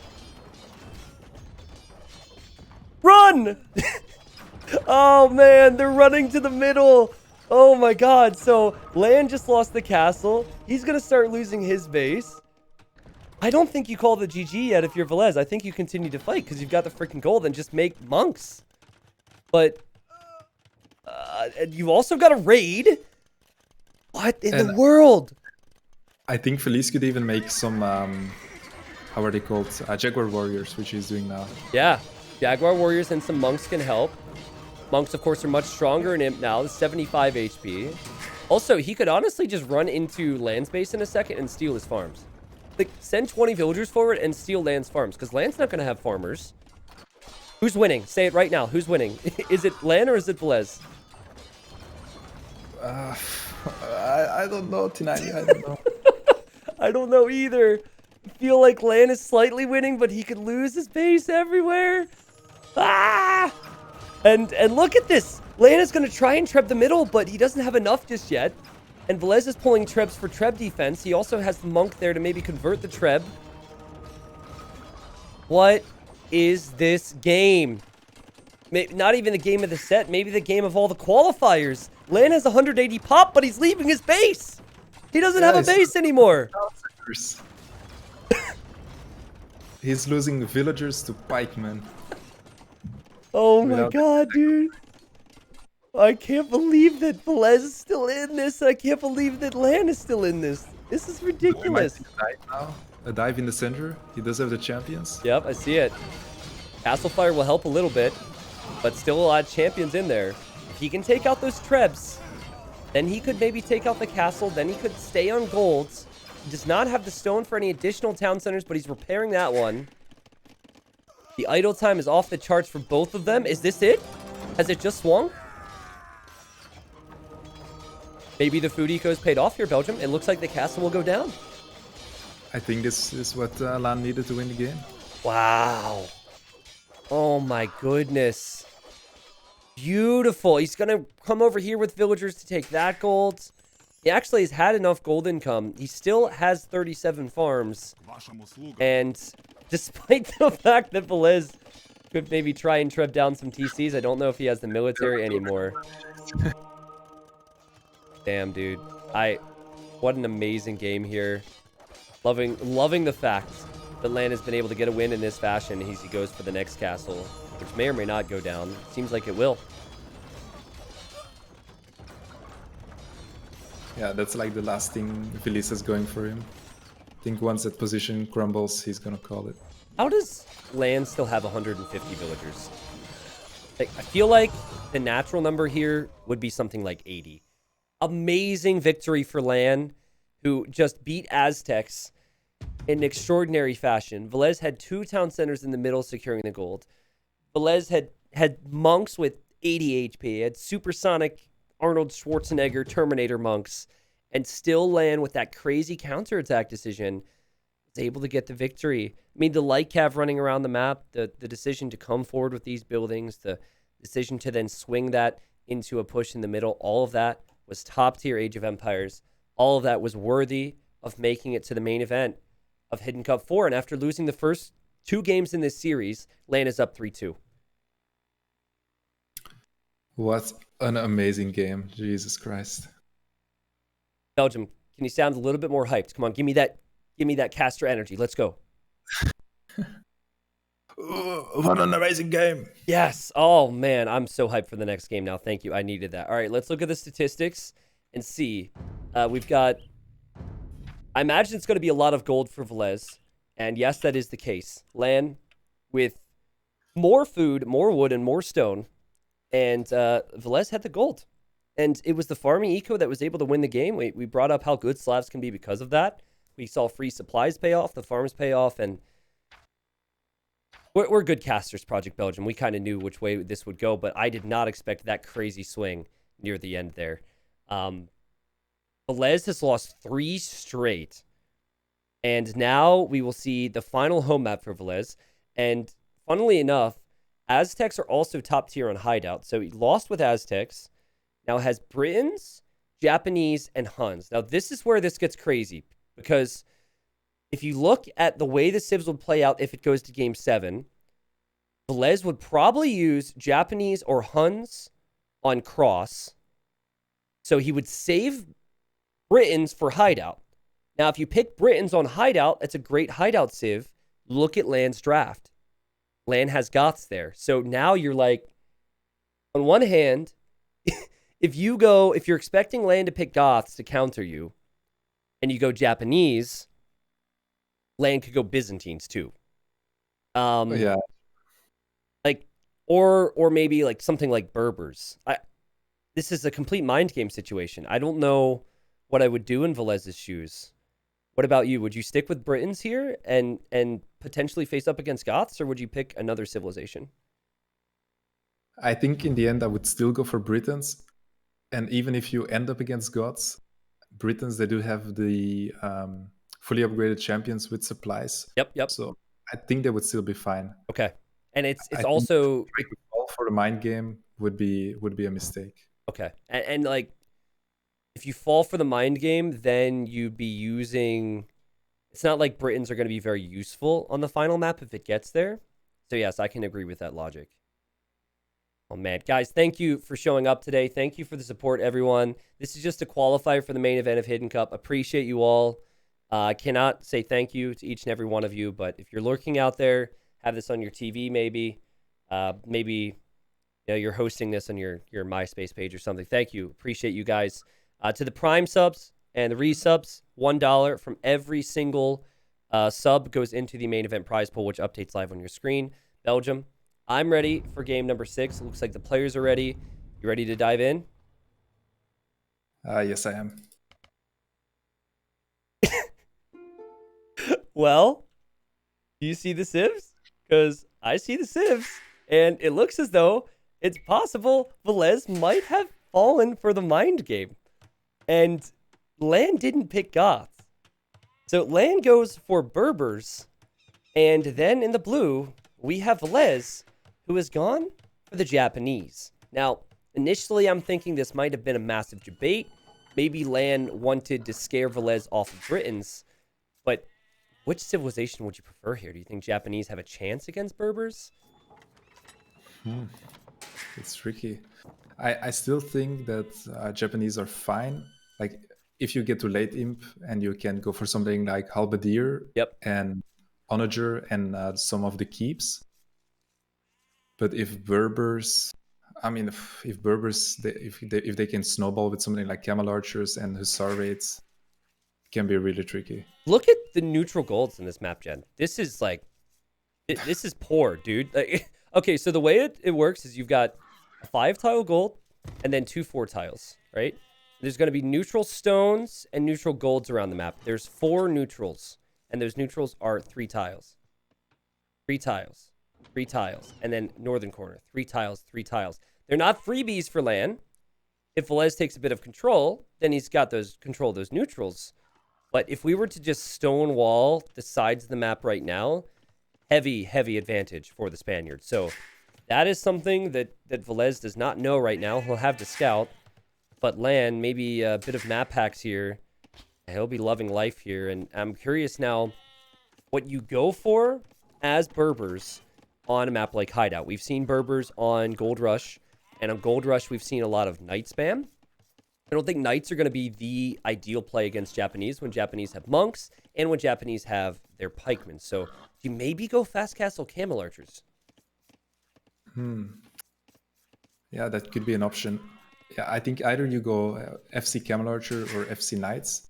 And if I'm Japanese, I honestly would just go for Feudal Age, Man-at-Arm, Archer Aggression. Yeah, that's exactly what I was going to say. I think that this is a call for Feudal Age aggression on this map. He doesn't know it yet because he's at home pushing in Deer, but he's actually pretty close as well. It wouldn't take too long to run over there with Man-at-Arm Archers. Also, the resources within your walls tend to be close to the walls. So you can see a tower here can deny some of the berries, tower here the stone, tower here some of the gold. So I agree. And I also like... If your opponent, especially if your opponent is going for FC, Yep. You have the weaker Feudal Age Palisades, and then add in the Japanese Man-at-Arms. That's a really dangerous cocktail. Yep, I agree. Yep, I think that's a good call. That's what I'd like to see for Villese here. We have seen Feudal Age aggression work out on this map. Like how he's utilizing the flexibility of Japanese, the cheaper mining camps and lumber camps and mills. 2 lumber camps for ultra efficiency in Dark Age. Not too bad. So far, pushing in a lot of deer. I think if he's going for what we're saying, Belgium, he probably needs to have his scout going forward after this one.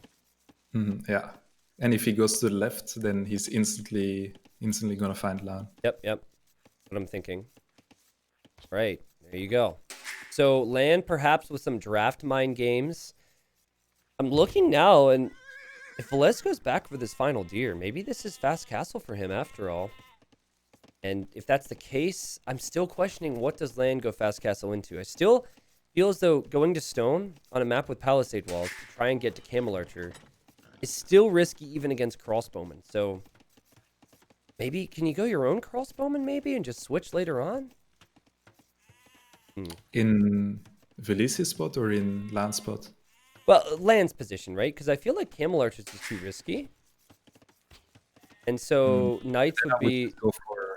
Then I would just go for Knights. Okay. I don't think... Yeah, I wouldn't like crossbows then in that position. Okay, and maybe going like Knight Siege as opposed to just Knight. All right, so Villese has not clicked up yet. Will click up to Feudal at 22 pop. Fascinating. So this could be a Man-at-Arm build, but he doesn't have a barracks yet, so I'm still rather confused by this. Is this a really fast Castle Age? Or just archers, maybe?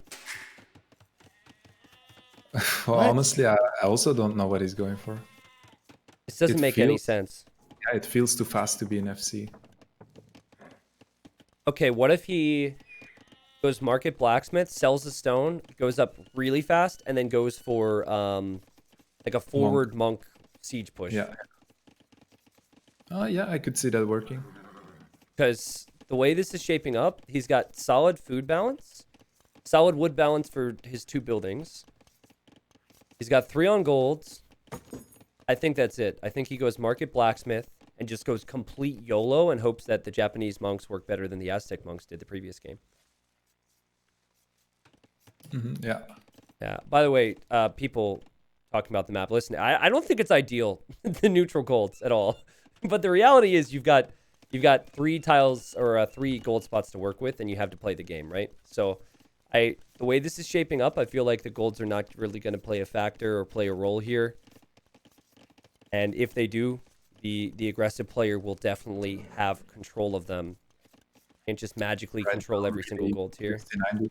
What's that? Because of that barracks. You said you agree or disagree? Sorry, you cut out there. Yeah, I said now I'm really confused because of that barracks. No, he'll go market. He'll sell. I think he's going to go market, right? Not archery range. Surely it's a market here. Market? But then why do you build barracks first? Well, for spearmen when you go forward. That's what I was thinking. Like, if it was an arena player, they'd probably want a few spearmen. With the build like that, you would be up so much faster that you can just like send 2 vills forward with your scouts. That's true. Yeah, now he's going crossbows, so it's just a... Well, I mean, at the end of the day, it's not too bad. But the build order, he might as well have just stayed in Dark Age a bit longer. And it will be crossbows. He was trying to mind game LaaaN, thinking that he would go for like a feudal play. Ah. Yeah. That's honestly the only thing I can think of at this point.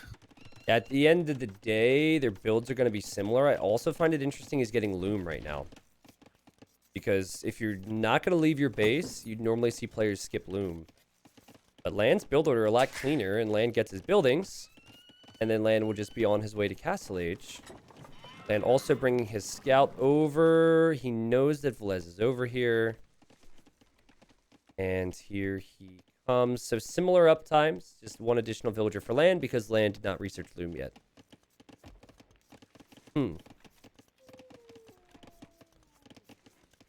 So horse collar on the way for Villese. It seems like one range crossbow play. Are you still confused? I feel like I might commit to 2 ranges if I'm going crossbows.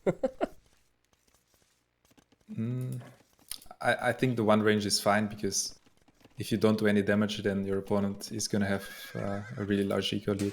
Sure. I think, well, let me ask you this, and Twitch chat as well. How many times over the last 6 months have you seen Japanese on Hideout? 0. 0, exactly. Yep. This time. 0. See people saying F, you'll just have to refresh. I dropped no frames on my side. It must be a Twitch issue. Some scouts coming out for LaaaN, maybe prepping for taking some map control to maybe go forward here. And LaaaN running home with the villager. I think what LaaaN wanted to do is take map control and go for a forward siege workshop. But Villese is going to deny that. And look how vulnerable these bases look when military comes up. I mean, crossbow play with a few spearmen could be very strong here. Yeah. That's a really good move to add like one or 2 spearmen in this position. There you go. Now, what you could do is pick off reinforcements, LaaaN looking for them. This is also a very good move. High quality stuff from both players here. Good build order for Villese. Well, I still would have liked to have seen 2 ranges personally. But maybe he'll follow it up with a monastery, and there it is. And then LaaaN says, nope, I'm just going to pick off that archer. Thank you for the free kill. And now adds the defensive siege workshop. I do feel like Berbers can struggle against Japanese if Japanese are able to get... Oh, wow, confident micro. I think Berbers struggle against Japanese if a lot of halberdiers come out in some situations in late game. But I can't help but remember that Berbers have the insane unit in the Camel Archer. Something like Camel Archer, Janitor, Bombard Cannon can give Japanese some real problems in late game. So I think I would prefer Berbers slightly. And so I would want to have control if I was Japanese. Yeah, sure. Yeah, I think it's pretty even. Maybe even in early imp, slight advantage to the Japanese because they can just go arbalest, halberdier with some troops, and that could be strong. Then, yeah. Look how important this left side's going to be. There's a 4-tile gold there for LaaaN. There's gold here for Villese. I mean, gonna need to control here. And with the way Villese is opened up, he's got 4 crossbows and a spearman and a monk. Low numbers with this build. I'm not loving the spot. However, using the monk, tries to go for conversion. It gets it. That could be huge. What a fast conversion. And that knight could have made all the difference there to take out a scorpion. So whatever you do, don't open up the gate. What are you... No! What are you doing, man? And now, okay, I was really hoping the gate could be held open there. I thought the scorpions could even roll into town. What about you, Belgium? Yeah, I felt like he could have just taken out 1 scorpion and then the knight would have died, but that would have been way better than what he's doing now. Sorry, this is stressing me out, man. You got to stop opening your gate here, Villese. But he wants that scorpion, and he's going in for it here, and should poke it down, and he could use the knight after it's been healed. Wow. Oh, the bolt gets it. But the conversion comes in. The power of God again. That knight should kill the scorpion. Hello? Scorpion. Hello? Bless. That was weird. I don't understand that. That's a free kill with the scorpion right there. And could have been way worse off for Villese, I suppose. But at this point, they're in game number 6. The nerves are there. I'm sure their palms are sweaty mom spaghetti. So can't expect everything to be perfect. Who are we kidding? We're casting. Of course we can expect. Of course we can expect perfection. We're casters, man. But no, it is very, very difficult. So just a boom approach for Villese, I guess. And what I'm seeing as this game goes on is maybe boom up, get into pikeman crossbow, drop a forward castle, and start off imp with a bunch of trebuchets. Yeah, I do agree so. I see both of them getting their 3rd TC now, so yeah, game is pretty much even at this point. Yep, and also 3 TCs on the 3rd TC being on the stone. So both probably thinking about a castle long term.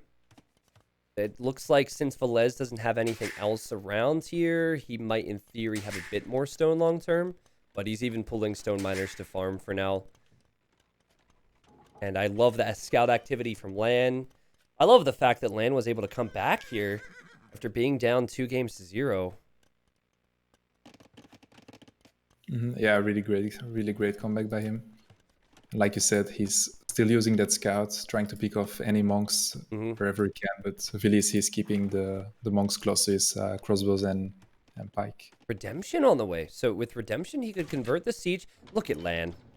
Yep, LaaaaaN sees it's coming forward. Now, LaaaaaN won't know Redemption's on the way, so he's going to think the siege will work. Got his own monks there, but 3 conversions could change the rest of this game. Maybe Villese even bringing a villager forward. Maybe follow this up with a siege push. A scout goes down. Redemption in for Villese. Here he comes. Big moment. Yeah, and he also has Sanctity, so he can even tank those mangonel shots. Yep. Okay. Yeah, if LaaaaaN doesn't expect the Redemption, he could lose all of his siege. And then a forward castle. Like, if he loses the front of his base, forward castle could come up, but it does all depend on the conversion. I think ideally you convert at least Mangonel. Oh, Scorpion's getting some shots in. And Redemption is in. Scorpions. 1 monk down. 2, and now these Scorpions are going to go after the other monks, and it's only fair that 2 die here. No, okay. Well, that was awkward to say the least. In the end, a monk went down and 2 Scorpions were eliminated. So I'd say that's pretty good for Villese, but not the end of the world for LaaaaaN. And LaaaaaN had paused the game. Here we go. I guess Twitch servers are having issues, but guys, just to clarify on my end, I have absolutely no dropped frames, and it feels like a few people are having issues there. I know recently Twitch made some changes. People have ad block. So it might also just be people typing F if their ad block isn't working anymore. I don't know the situation, but just want to say, if you can hear me, that everything should be running smoothly. Let's keep it going here and see if Villese can come back. And do you make a tech switch here? For unit, we don't see often the Genitor. No way! Genitor, it's a mounted skirmisher. I feel like there's a few people out there, including myself, that feels like this unit is OP in some situations. Let's see. Genitors are also mobile, which is something that LAN has lacked the last couple moments. And I see the monks going after the siege. Oh my god, this conversion could be huge. Ah! Redemption. Get it? Oh, he fires and deletes the Mangonel. Good decision there. But LAN under pressure now, backed all the way into his base. And should lose a decent amount, you'd think. My goodness. How do you even... Like, I can't even cast this. How do you even micro this? What on earth? The Genitor's paying off. The Genitor's paying off. The power of the Genitor. Think about it. Yeah, I think this is simply because Villese didn't have any siege of his own there. Yeah. He was hoping to convert it. And the Genitors just run away from this now. And they're fast. They're speedy. They can take out the monk. In theory, you amass enough Genitors. I mean, if it's a skirmisher unit, it should counter the pikeman, should also counter the crossbow. I almost can't believe the position we're in right now. The fact that LaaaN has not lost a single game ever since going down 2 games. I mean, the mental fortitude you need. And then also the fact that we might be looking at Villese, who could crash out. Villese has been part of so many big events. And in his most recent big event, Red Bull Wololo, he knocked out the Viper. This is insane. And both players actually have the stone to drop a castle right now. Big moment, too, because I think Villese is about to go forward with that.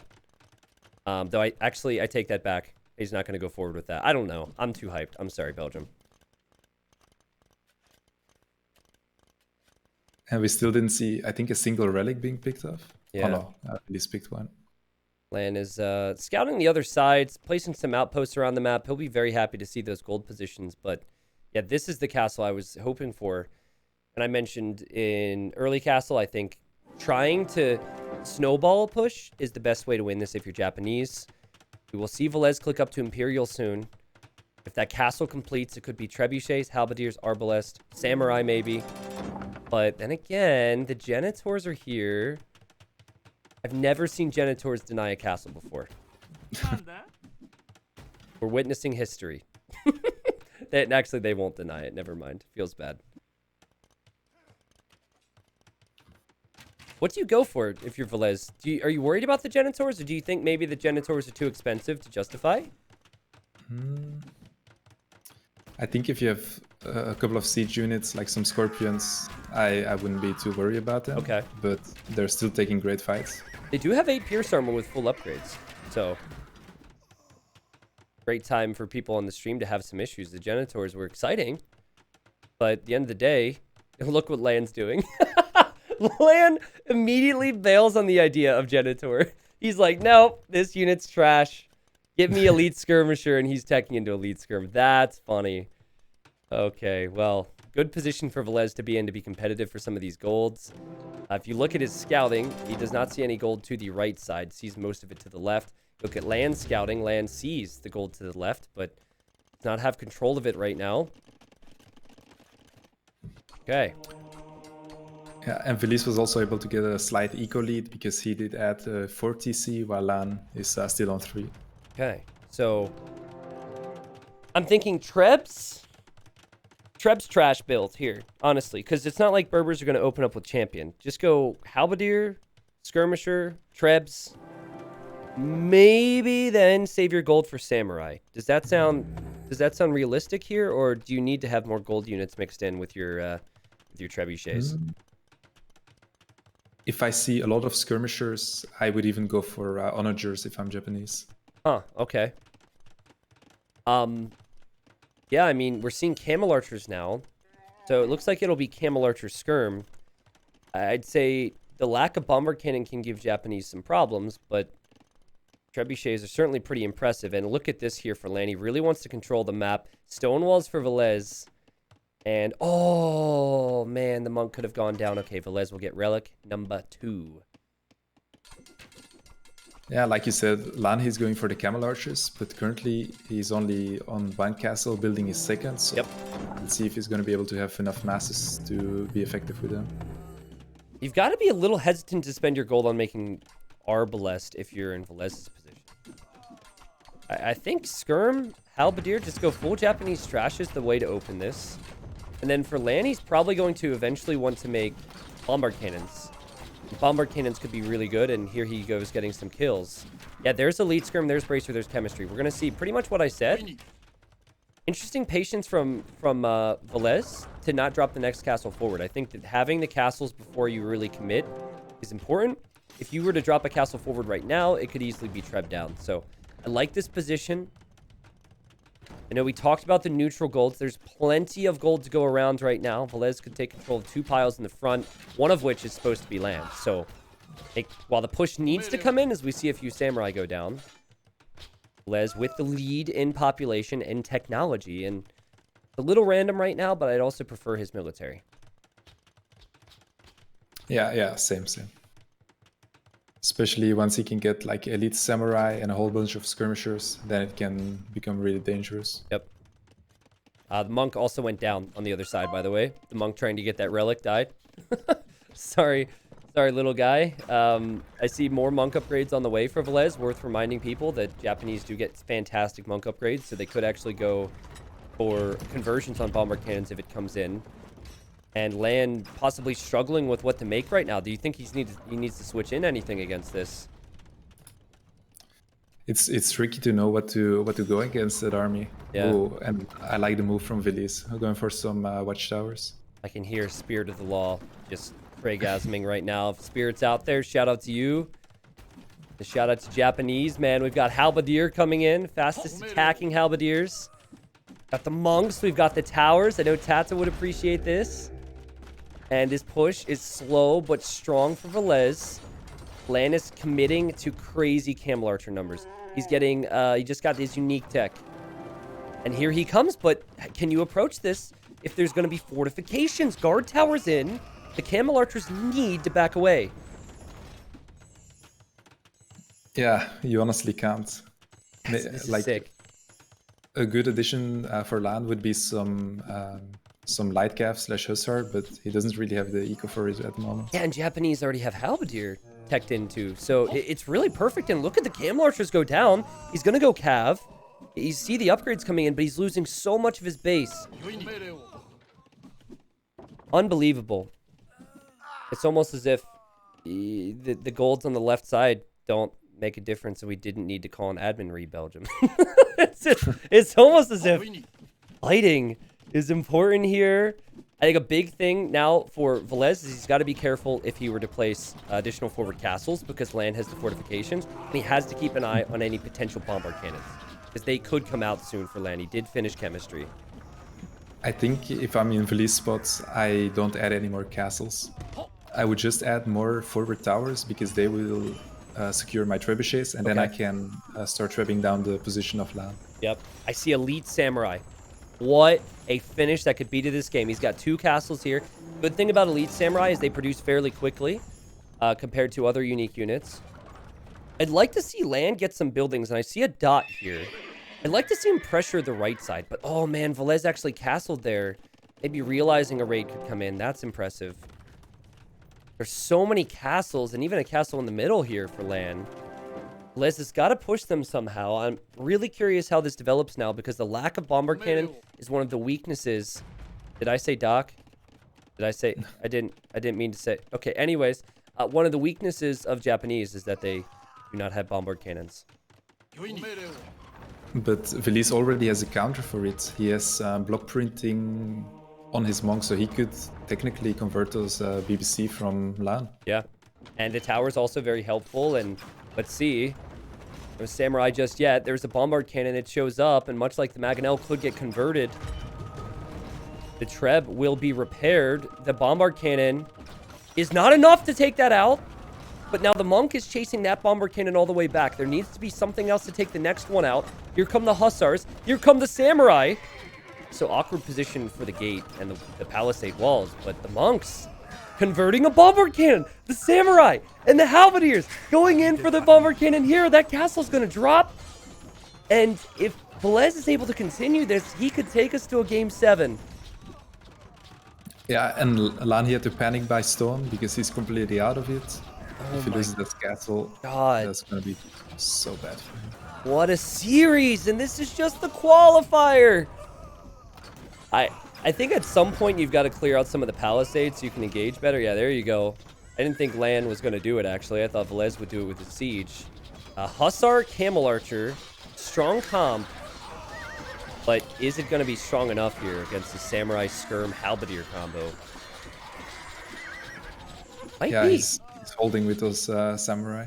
And also, a bit more to the right, LaaaN is trebbing, or I mean, Villese is trebbing that castle from LaaaN, which he placed on the wood line. That was in hindsight, that was a really dumb castle. So easily get trebbed there. I honestly, if that castle would have been elsewhere, you'd have 3 castles as Berbers. You'd still have plenty of gold in the north. You'd have 3 relics. So I feel like, while it'd be an absolute nightmare to push Villese back, it would be doable. I really do like Camel Archer and Hussar long term over what Villese is making. But Villese is just, he's been able to creep all around the map and gain so much control that now, as LaaaN is getting pushed back further and further, you just think, can it be stopped? Yeah, exactly. Villese is even getting keep, so pushing that position is going to be really tough for him. All the tower upgrades. Arrow slits, Yasama, all the way to keep. Ballistics, of course. Oh, man. Good engagement here for LaaaN. This could be a good moment to pounce. Trebuchets are in there, too. Take one Trebuchet. 33 on gold for LaaaN. 25 on gold for Villese. And, wow, man. Japanese are sick. Yeah. I really expected the Camel Archer Hussar combo to work better there. Yeah, those samurai, they just eat every unit. It's crazy. And then all Villese is waiting for is a moment to pounce on the next castle, and the next, and the next, and the next, and the next. They don't stop coming, and they don't stop coming. Here come the towers. Yeah, that's perfect patience, man. Just wait with the trebs, get the towers up, even getting masonry now. And that castle goes down. LaaaN might lose hope, and we might see the game 7. Still feels as though this is a position LaaaN can hold, but Yeah, it's just exactly. his units are melting so quickly. It's unreal. Yeah, and he also doesn't have elite camel archers. Wow. And I thought he had elite this whole time. That's a big oopsie. And that trebuchet will probably go down. Ugh. No, it won't. But the castle could go down, Belgium. He doesn't have stone to mine. The reinforcements are constant for Villese. The towers are owning as well. The skirmisher, halberdier, mix of samurai, mix of trebs. This could be the end for LaaaN in this game. He's coming in. He's got the reinforcements, but can he save that castle? Yeah. He's helped And just those insane. towers. Castle is down. Wow, man. The population looks good for LaaaN, but the position is just getting worse and worse and worse and worse. I think the only way that LaaaN wins this now, if this were to continue to go this way, would be the right side. And he's going to have Rams over there. Imagine 40 Hussars changing this game after that gate is rammed down. That could honestly do it for LaaaN if he can hold. So, he still has to hold. He's still losing a lot of camel archers. Losing a lot of gold units. Look at the gold count for Villese. But that's the chance. Yeah. If LaaaN can just ram that down and have the production somehow. He's got 3 stables there, and Villese does not have that scouted. The good thing is that he does have a castle there, so he could pump out some samurai to deal with it. Yep. Yeah, samurai to deal with that. Maybe fortified wall would be good as well. 175 pop. There's 175 pop, and the eco and military split is pretty much even. Look at the farm count. 54, 55. Villese has been spending less gold, though, and big moment for him now. And now we're seeing what happens when the castles are done. No more camel archers, and then the samurai, they just dominate against every unit. They eat trash units. And there's nothing else you can really do as Berbers. You could consider going for not camel archers, hand cannons, but I don't think hand cannons are strong enough. Too expensive. Samurai are just everywhere. This push from LaaaN on the other side needs to happen sooner rather than later. Villese is just growing in confidence. He's got the 2 neutrals that he is mining on the left side. Also this 4 tile, which should be LaaaN's. But he's had more share of the gold. He's been spending less. Now the pop for LaaaN is dropping. It's 150 Belgium. And LaaaN, is he going to be spotted on the other side? Villese spotted him. That's not going to work out. This game is over then. What a series. Yeah, that was his only hope, to try and make some sort of a comeback, but yeah, now he doesn't have any options left. And then that means the series will probably end on cross, where both players will have solid civilizations, but I can just... I just can't believe how well this series has delivered here, people. Like, I had people calling both ends of the spectrums. I had people saying 4-0 for Villese and Resident Sleeper, this is going to be a sweep after game 2. Going into this, I said 4-3 for Villese, but I didn't think it would honestly go to the 7th game after Villese's game 1 and game 2. LaaaN turned it on, got ahead. Villese You could argue if the game would have gone differently, could have kind of been screwed by some aspects of this map, but he played the game. He went for the early push. He's used all of his Civ's bonuses, too. And that extends back to Dark Age Lumber Camps, even. I mean, this guy has shown you how to play Japanese. I don't expect LaaaaaN to quit yet, but I expect him to be killed off. There's just no space for him. He can only relocate eco for so long, and the composition just won't cut it against the Japanese. Yeah, true. He still has good pop, and with Berbers you have the cheaper Hussar. He's obviously going for trash army, so he can still spam a bit, but Yep. technically he doesn't have an answer to what Villese is making. Did you happen to see the new map, Bypass? Yes, I did. Yeah? Thoughts on that at all? Because it's got its similarities to Hideout, but the games tend to play out a lot differently. Well, I haven't seen it played out yet, so Okay. I'm not sure what I think about it. Gotcha. So I'll play that video after this series for viewers who want to see those new maps and get it up on YouTube, but it's one of the 5 maps that will join the map pool for the main event. Got some sick ones out there, and for now it's just Hussar, Hussar, Hussar. I feel like if this was Hidden Cup, people would be like, Hera! Because the farms are expanding into the north of the map and it's constant Hussar spam. Might be some people guessing that this is Hera here. I wonder how offended players get. Like when they... Like let's say someone guesses Viper because of a quick micro move in Hidden Cup. And then Viper's just sitting at home like, did you see his Dark Age? Like, what on earth is that? Yeah, like Hera right now, he's like, need 80 farms, only 43. Exactly, but the thing is, when there's thousands of people, some people are bound to say names, and players are going to be like, really? Don't insult me, man. Good pounds for the Hussars, though. It's almost like talking about Hera makes Hussars stronger.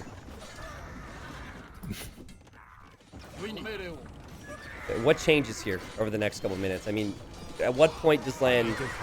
Can he change the game? And...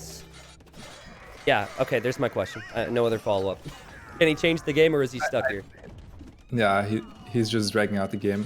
Yeah. I guess the only thing he has in mind is I have 3 relics. That's probably the only positive he has going on. Yeah. Yeah, I mean, unfortunately, the monastery's right there, so that's going to end soon. He does have 2,000 gold, and he's got 190 pop. So, truthfully, you should always play on in this scenario. But knocking on the door is Villese on the other side. He's got pointy boys. He's got extra pointy boys with the samurai. And, yeah, I mean, this precious farming eco is going to get destroyed. Even Onager now for Villese. I think that's a good move. There's a lot of skirms out there for LaaaaaN now. Onager would mop that up. Yeah, I think Villese is like waiting for Onager, and then he's gonna do one final push, clean up the army, and then LaaaaaN is probably gonna call it. Belgium, thank you for joining for this game, by the way. It's been a pleasure, and I've enjoyed it so much. I don't think you probably expected it to go on for this long, so apologies if you had any plans for your evening, but who would want to be anywhere else, right? Yeah, true. I don't have to do the dishes anymore, so I don't have any plans in any. Perfect. Hey, as long as I could help you avoid doing the dishes, it's fine. I do the same thing. Sorry, gotta cast some games. Here come the Trebs. This might be it. Either the Trebs on the monastery will be a big help. The Trebs on the castle. Concern for Villese is his castles are really far away. So the samurai are producing, but unfortunately, it's just not fast enough reinforcement. So let's see how this fight goes. Onager gets some big hits. This could be the final fight for LaaaaaN. It could send us to Game 7. Surely this takes us to Game 7. Look at everything get destroyed. LaaaAN's falling back. He'll have to buy stone soon to repair that castle. He's made knights. It's probably a misclick. I guess he's got the gold for it. Okay, 1 Treb down. Yeah, that castle should fall. Yeah. I was thinking maybe even champion at this stage if you're Villese. But wow! The game ends! It will come down to the final game. What a series. This has been the best series of the qualifier so far. It just has to be, man. What a comeback from LaaaaaN, and what a response from Villese. It goes down to the final game. Now, we do know what the civilizations could be. It's narrowed down to the final game. We know it's going to be on cross, but before we get there, Belgium, let's just sum this up and look back at the statistics here, because I'm really curious on the gold count. It feels like those camel archers are so costly and weren't worth it at all for LaaaN. Whereas for Villese, he might have even been buying stone in that game. Yep, you know what? In the end, they mined all their stone, and Villese still had more of every resource. More food, more wood, more stone, more gold. Could LaaaN have done anything differently in that game?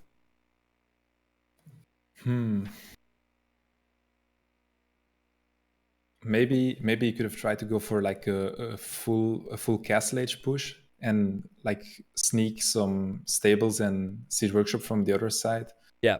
But honestly, it's really tricky. I don't think any of them played it bad in castle age. Yeah, you could honestly say the same for every single game in this set, right? Like every win someone has had is, it's not as if the loser played it poorly. It's just the winner played it great. And I think maybe we mentioned mind games. I think maybe Villese looked at the draft for the enemy and said, if he goes, he probably expected either Berbers or Goths there and figured Japanese would be good against both. For the final game, Villese will have Britons and Huns, and LaaaN will have Byzantines and Goths. Sorry, Goth fans out there. I don't think Goths would be a great move here, so it's probably Byzantines for LaaaN. And sorry, Britain fans, but I think it's got to be Huns for Villese, unless you disagree on that outlook, Project Belgium. No, I do agree. Okay. Yeah, just the civs are more flexible, should overall be a bit stronger. People are freaking out about 3153. Yeah, it's just the stone that was left on the map, I suppose. Like, there are situations, and it's rare, where everyone mines through all the stone. And if they mined equal amount, of course, that final number is going to look like that. But 3153, a little random, indeed. No spoilers for what happened earlier in the day between Jordan and Max, please, everybody. But that was an amazing set. This one, even better. Project Belgium, are you ready for the final game? I'm definitely ready. All right, game 7. I'm gonna hop in now. It is on cross. It is Huns. It is Byzantines, as we predicted. And it all comes down to this. I see Hera's out there watching. There might be some other big names from the top 8 watching this set right now. They are already in the main event, and they're here watching to see who is going to join them in the main event come March 18th through the 21st. The players will be playing with hidden identities. Let's see what happens here. Thoughts on the way everything is playing out here. You've got Villese as Huns, and you've got LaaaN as Byzantines, and they are really close together. Yeah, I think if either of them go for like a man-at-arm opening, it could work out perfectly since they're so close. By the way, I just want to touch on this since people in chat are bringing it up. I asked the Capture Age team about this yesterday. Capture Age occasionally shows chat from previous games, which is why it showed GG from LaaaN, GG from Villese, and then good luck, have fun. I guess LaaaN had typed that here. So that was something that was a concern of mine with chat being important and all that. But yeah, back to your point, would do you feel like any Civ here is going to play it a certain way that stands out, or do you still think it's going to be your average cross game where you see a lot of fighting for the pawns? I think once they realize that they're so close to each other, we might see like more of a land focus compared to like a sneaking dock and go for the water focus. Especially like on this version of cross, there's a little bit less fish, so I think land is a little bit more important than focus on water. So a land focus? Is that what you mean? Oh, don't start. I mean, it's probably a bad time to start indeed. Yeah, I'm with you. I think scouting the map is going to be important here. And then that might mean that maybe taking the pond in the east is a problem.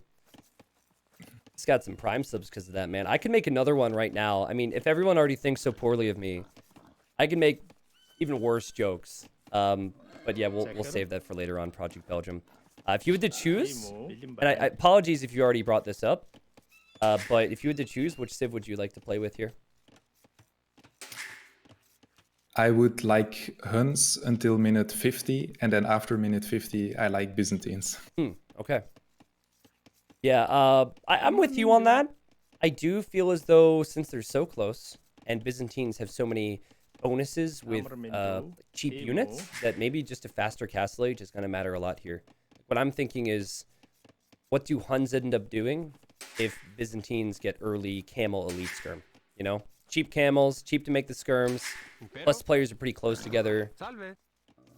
We'll find out, but I'm looking at the scouting now. LaaaaaN, he's just protecting his villager in the north. And you look at Villese, villager already protected in the south, and he's off. He's off to find the enemy, and I think LaaaaaN will also scout this direction. It is going to take players some time to figure out how close they really are. Yeah, and unfortunately for LaaaaaN, he was trying to look for a shorefish, but he didn't find one, so he's like, okay, I'll just drop down my dock. Actually, oh, LaaaaaN, excuse me, okay. Yeah, there's a shorefish there, is a shorefish there? There's 3 shorefish there? Yeah, that does suck. Okay, well, he gets the dock down anyways. Yeah, that is super unfortunate, actually, because he was 1 tile off on either side. And fishing ships are important to get out, though, and that changes how Cross is played a little bit now. Whereas Villese is dropping off food at the dock, so I'd prefer that over LaaaAN's current position. Do you think it would have been better to wait a bit longer? I mean, he did scout. He scouted a lot of the shoreline, but... Yeah, I would have like walked till I found a shorefish. Okay, yeah. But maybe it was like, okay, I'm not gonna find one, so I'll try to place my dock a little bit in the center of the lake. Okay. So the way neutral golds work on this version is there is 4 2-tile neutrals. You've got the main gold and then the 4-tile third gold. And I'll show you that at Villese's base, viewers. And then this is a 2-tile neutral. This is a 2-tile neutral. And there's actually a neutral pretty close to LaaaAN over here. And basically what I figured after watching a lot of different versions of this map is that you would have 2 3-tile neutrals, and occasionally, because of how wacky the spawns can be, one person would have those neutrals on more favorable positions. So we basically just spread them out everywhere, and players have more reason to fight for map control. This wood line, though, for Villese, very nice if he wants to wall up. Yeah, exactly. And both of them are gonna find each other really late, like when they're almost halfway to feudal age. Crazy, I think man. if Villese found LaaaAN a bit earlier, he might have gone for like a forward Byzantine trash. He's just found him. Crazy. All right. Then you look over here, Villese. Of course, I've just looked at the wrong person. Excuse me. LaaaAN has seen the berries, but nothing else. But he's got to know. It's to the left side now. And the struggle here is not only do you not find the enemy, but you don't see if they've opened up with a barracks or a stable or what military force they're going to go for. So you really start to have to keep an eye on things and quick log in your villagers if the going gets rough. Ooh, and interestingly, LaaaAN is going on to gold, so maybe he wants to go for a range opening instead of a stable. Okay. Yeah, his main gold doesn't look too hot, but the golds behind his base look pretty good. And if he walls the left, then suddenly he's got a good wall off too. Both players having their berries exposed and both players with their scouts now. And I mean, this is the only advantage I can really talk about right now is that LaaaAN in the north, he's got 6 fishing ships, whereas it's 4 in the south for Villese. So Villese still thinking maybe he'll dock me and fishing to the right side so he would scout it. But I don't think that game is really going to happen here. I think this is going to be a change of strategy. Oh, but Villese checking the left side and LaaaAN with the quick walls. But not quick enough so far. Let's see if the micro nerd and LaaaAN can save this villager. No, dead. Yeah, he tried about 3 separate times, and Villese blocked it every single time. So maybe I was wrong. Maybe the pawns will end up being very important. In particular, this one is right next to both players.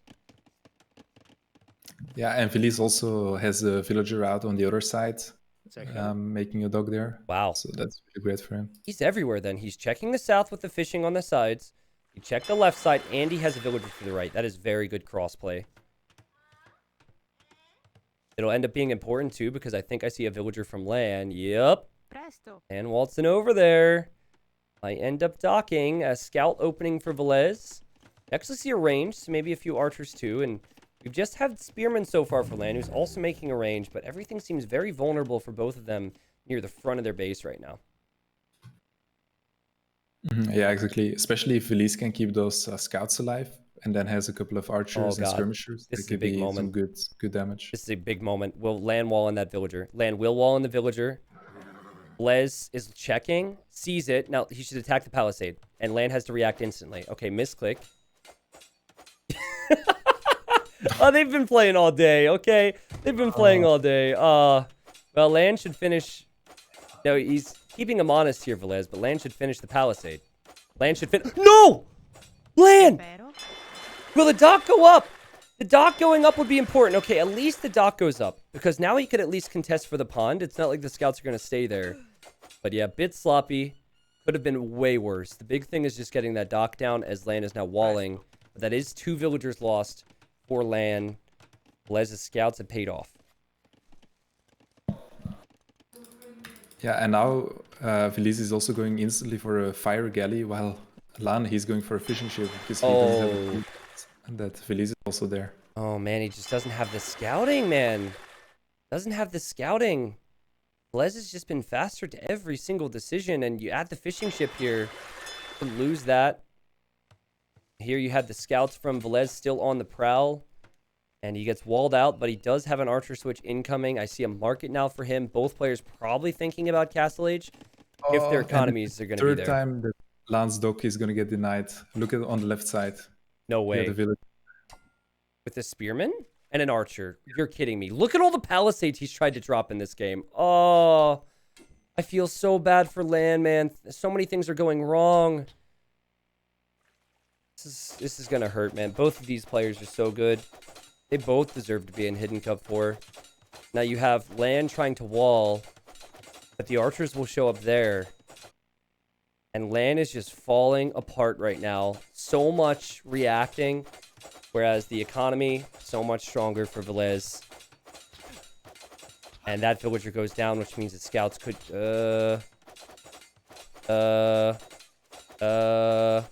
okay, villager's alive, but means the scouts could break in here, Belgium, and LaaaN will have to quick wall and get some units out to defend.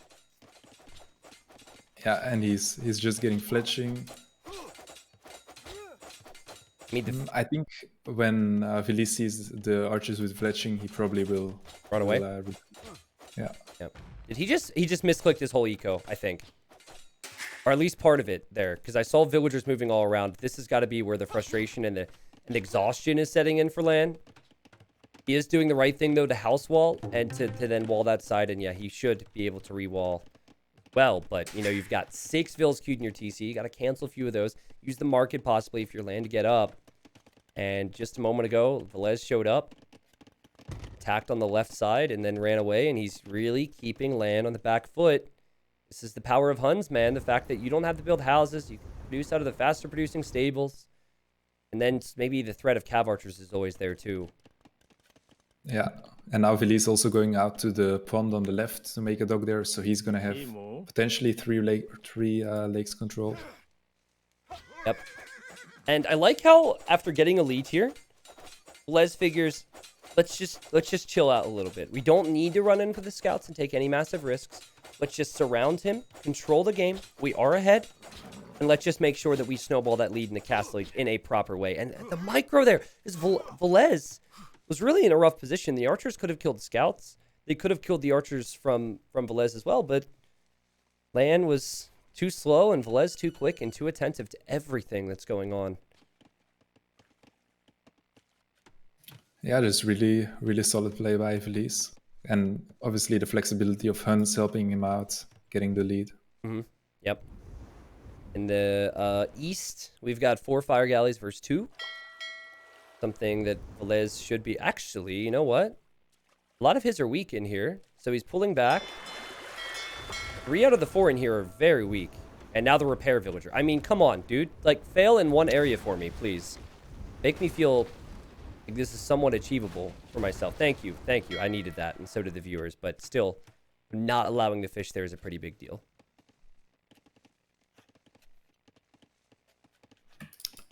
All right, Belgium. So LaaaN is behind when it comes to pond control. But what should he focus on here in the mid game? Like he's clearly going for a few knights. Looks like he's going for crossbowmen as well. Is there anything else you could mix in here to stay alive?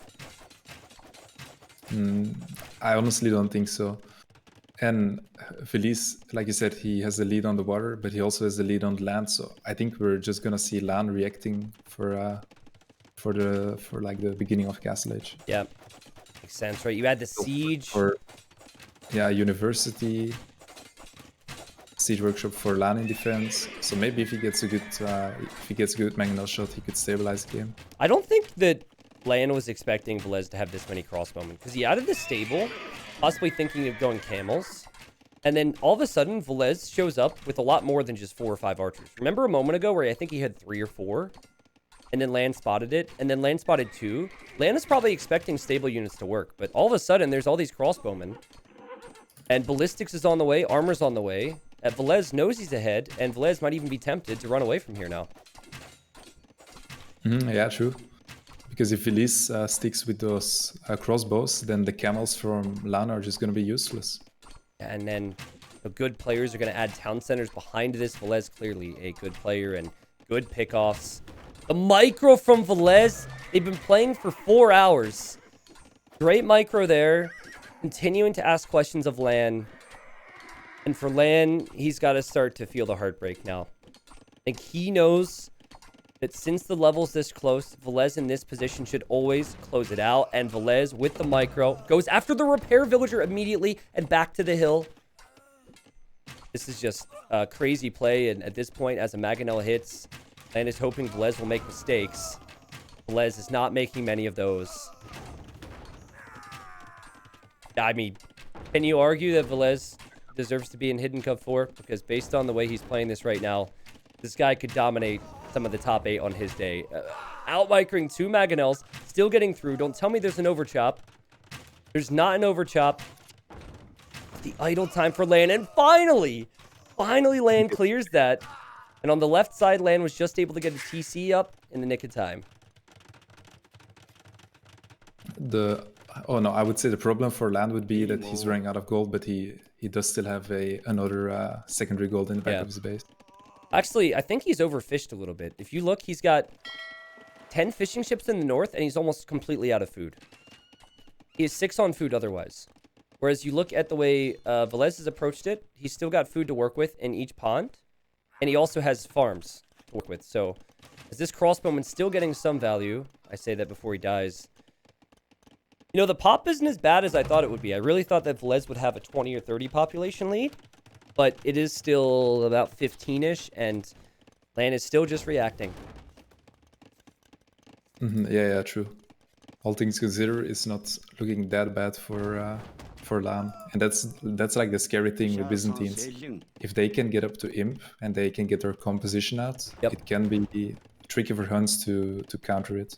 And what did you say? You said the 50th minute? I think that's a pretty good spot. 50th minute is when Skirm Howe... when the gold starts running out. Huns, they are known for struggling against Byzantines with that trash, because Hun's one of the few civilizations that do not get champion, and they do not get great upgrades on their two-handed swordsman either. And if Halberdier and Skirmisher comes out, Huns can struggle big time. Where's the follow-up for Villese? Should he have had more? Okay, here go the Cav Archers. He snipes at Vil. Maybe he should have... I think maybe some forward siege could have been great for him. Yeah. It's true. Enemies only defending with siege, so makes sense to maybe do that yourself.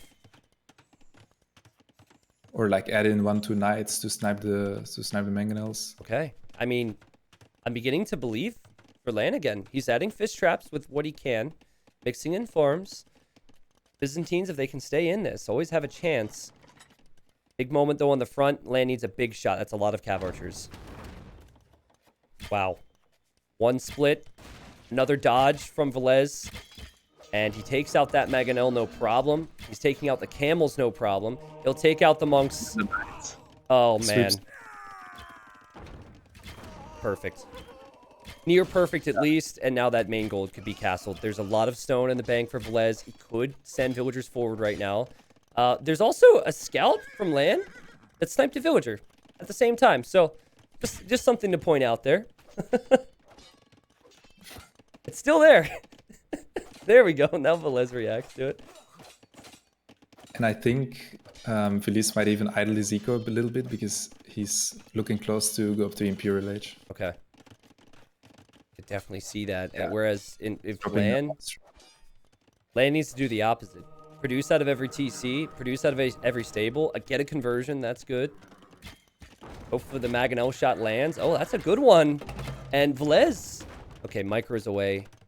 Okay, he's going to click up to Imp. I'm expecting some type of a forward castle, maybe. Maybe it's too risky. Defensive castle could also do for Villese, I guess. Yeah, he could do like a castle in sort of in the center on those hills. That could be like a safe and still during some map control. Yeah, and then maybe make your second castle more offensive if you get Imp upgrades to control the game. I mean, 2 minutes away from Imp, LaaaN's going to have to take some pretty big fights. And just look at how this game is played out. 16 eco killed versus 1 loss, and the only 1 loss for Villese was that scout, who's actually back at it.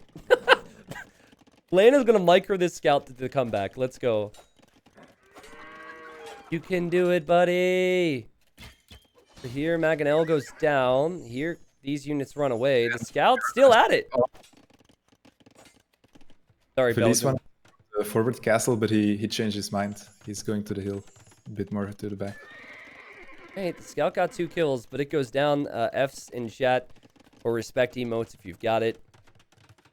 Guys, 1 minute away from the Imperial Age is Villese. LaaaN is still in that fight back forever mode. Has 90 villagers. It's not bad. The eco upgrade's also not awful. But horrible position to be in and not much control right now. Maybe the Scorpions can change something. Yeah, not enough right now, Project Belgium. I'm waiting for Villese to get Imp upgrades. I feel like even with Bracer and Chemistry, no additional upgrades for the Cav Archers. This game might be over. Yeah, I believe so too. Especially having like 1-2 traps behind, killing the TCs, and then he can run in and snipe all of the eco. Is that a castle from LaaaN? Oh, maybe now he's gonna change his mind and not drop it over there. Ah, he's not going to drop it because he just sees that Villese is an Imp. Yeah, exactly. That's good. I'm honestly sad right now. I've seen some feels bad mans and Bible thumps in chat. I'm honestly so sad. Because if the scoreline's 4-1 or 4-2, you can say, all right, this person really deserved to go through. But if the scoreline ends up being 4-3, both players were so close. And both of these names, they're such big names in our community. And they're so good.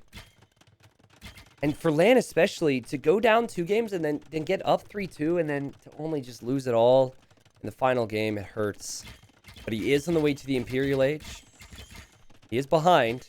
But Villese going for some map control all over the right side right now. Just going to drag this out, controlling those stones. The Imp TC, for those wondering, is the TC in the back for LaaaN. So there's no risk that he will lose that. But TCs will go down, and Cav Archers are still going to be tough to deal with.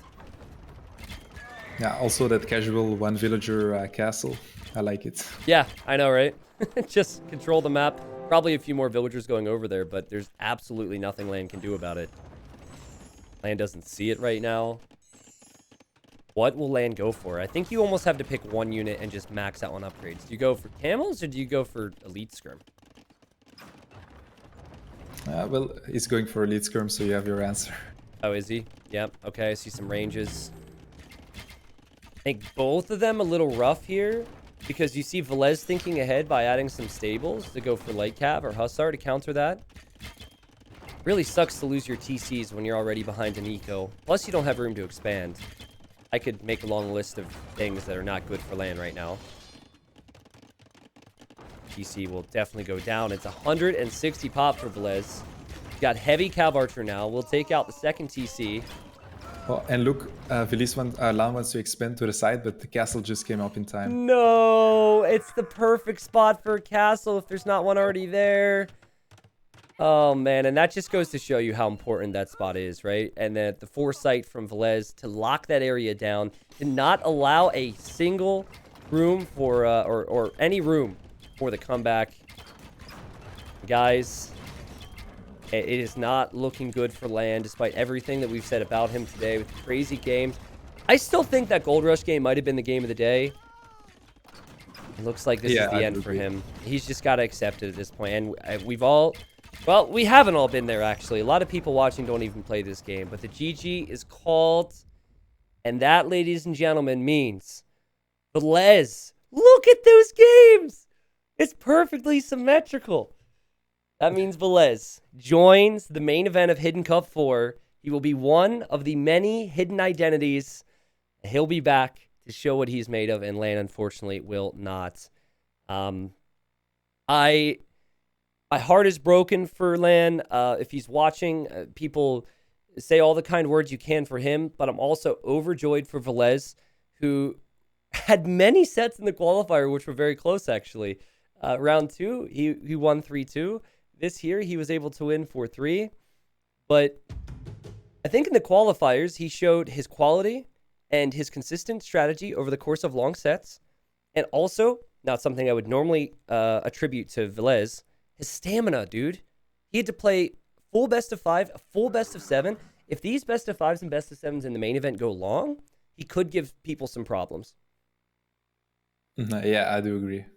He kept playing sharp despite it being really long games, so that's a good attribute to have.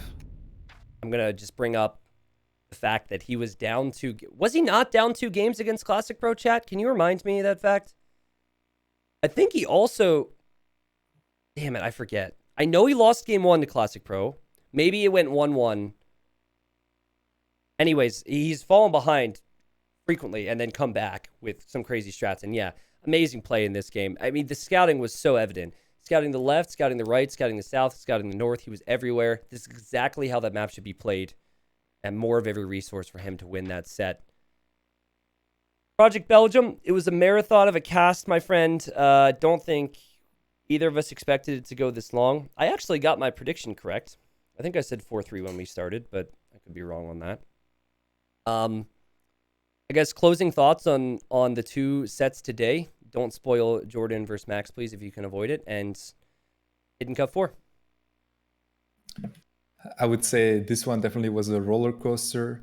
And then the first set was, well, I mean, it was also a great set, honestly. Like, all the players that are in the final round are just amazing players, and the winners showed why they deserve to be in the main event. Yeah, I was blown away today. And you could clearly tell everyone was training and putting their heart and soul into it. So it's not gonna feel good to hear this if you're LaaaN, but honestly, LaaaN, just keep training, man. Like, he's such a good player. He will be able to participate and do well in future tournaments. It's just that Hidden Cup 4 will not be it. So Belgium, I know you typically hang out with all the meme lords in chat. I appreciate you, man. Thanks for taking the time to cast and to share your insights, having played in the qualifier and training as well. So it was beastly having you, and I'm sure we'll do it again at some point. All right, yeah, I enjoyed it as well, and I'm looking forward to see the next games tomorrow and Sunday. So have a good one. All right, Project Belgium, later, man. Well, people, salute the man, please. Whether it's the T90 salute, the budget salute, or whatever you've got. Thank you, Belgium. Yeah, it's cool to have a player who's competed in the qualifiers hop in and give his insights, and obviously understands the strategy, understands the maps, and puts his heart and soul into this game, like so many of us who are casting the game, or of course the other participants. So every single game every single map from the qualifier was played in this best of 7. Every single game was amazing. If you missed Jordan versus the Max, I'm going to do a rerun. And yeah, I mean, I'm just getting more and more hype for the main event. All right, the top 8 from Hidden Cup 3 are already in. Today, we established who goes in out of Jordan and Max and Villese and LaaaN. Tomorrow, this is on the cards for our schedule. We've got 3 best of 7s. Today took 7 hours. Well, we'll see how long the sets are tomorrow. It could be a very long day. Backed versus Dark. 16-year-old Dark looks to take on Backed and make it into Hidden Cup 4 tomorrow. I will have Hallis, a UK player, casting that one with me tomorrow. Hart versus Barrels. I will have the nerd himself, Leary, casting that best of 7 with me. And then speaking of nerds, I'll have Hera casting ACCM and Daniel versus... I'm mixing my words here. This is why I need a co-caster. The final set, which is ACCM versus Daniel, I will have Hera with me. So some big names joining to co-cast the sets to find out who will join them in the main event. For Sunday, what a way to end those deciders. Vivi versus Bad Boy. Whew. Bad Boy probably was not expected by many to make it to the best of 7. Vivi didn't have the biggest challenge up until the best of 7. That could be really close. Nikov versus Lix. I think we all know how crazy Lix can play, and we all know how frustrated Nikov can sometimes get against crazy players. I think Nikov's favored there, but MBL is going to be casting that one with me. And then Slam versus Vinchester, the set to close it all off, to close out those deciders on Sunday. I will have, you already know, Dave casting that full best of 7. So, yeah, I don't know if you guys have plans for the weekend, but if I were you, I would maybe cancel your plans. You don't have to cancel your plans, but I know your friends. They said they'd understand. Cancel your plans. Be here for the decider. If you had to choose, though, I would say make sure that you schedule to be there for the main event. The main event is March 18th through the 21st. And all the players are going to be playing with these hero names. So, in the main event, it's a random bracket. We have no clue who is who. It becomes a guessing game for both the players and us. And then, of course, the main event prize pool is closing in on 70K right now because of your support. So, those are some of the names. Cobra Car gets a laugh every time. I'm all the way on Little John, all right? Little John's the underdog. He's the weakest hero in the game. I'm going for Little John, but we'll see. Also, one more thing is after today, Saturday and Sunday, I will randomize the bracket live on stream, and that will be Monday evening. I don't have the exact details on that yet, but basically after the deciders finish, Robo says, hey, player, this is your account, and then I do the bracket live on stream, okay? Matt Task says, going to have the drop out of school for the main event. Thanks, T90. You're welcome.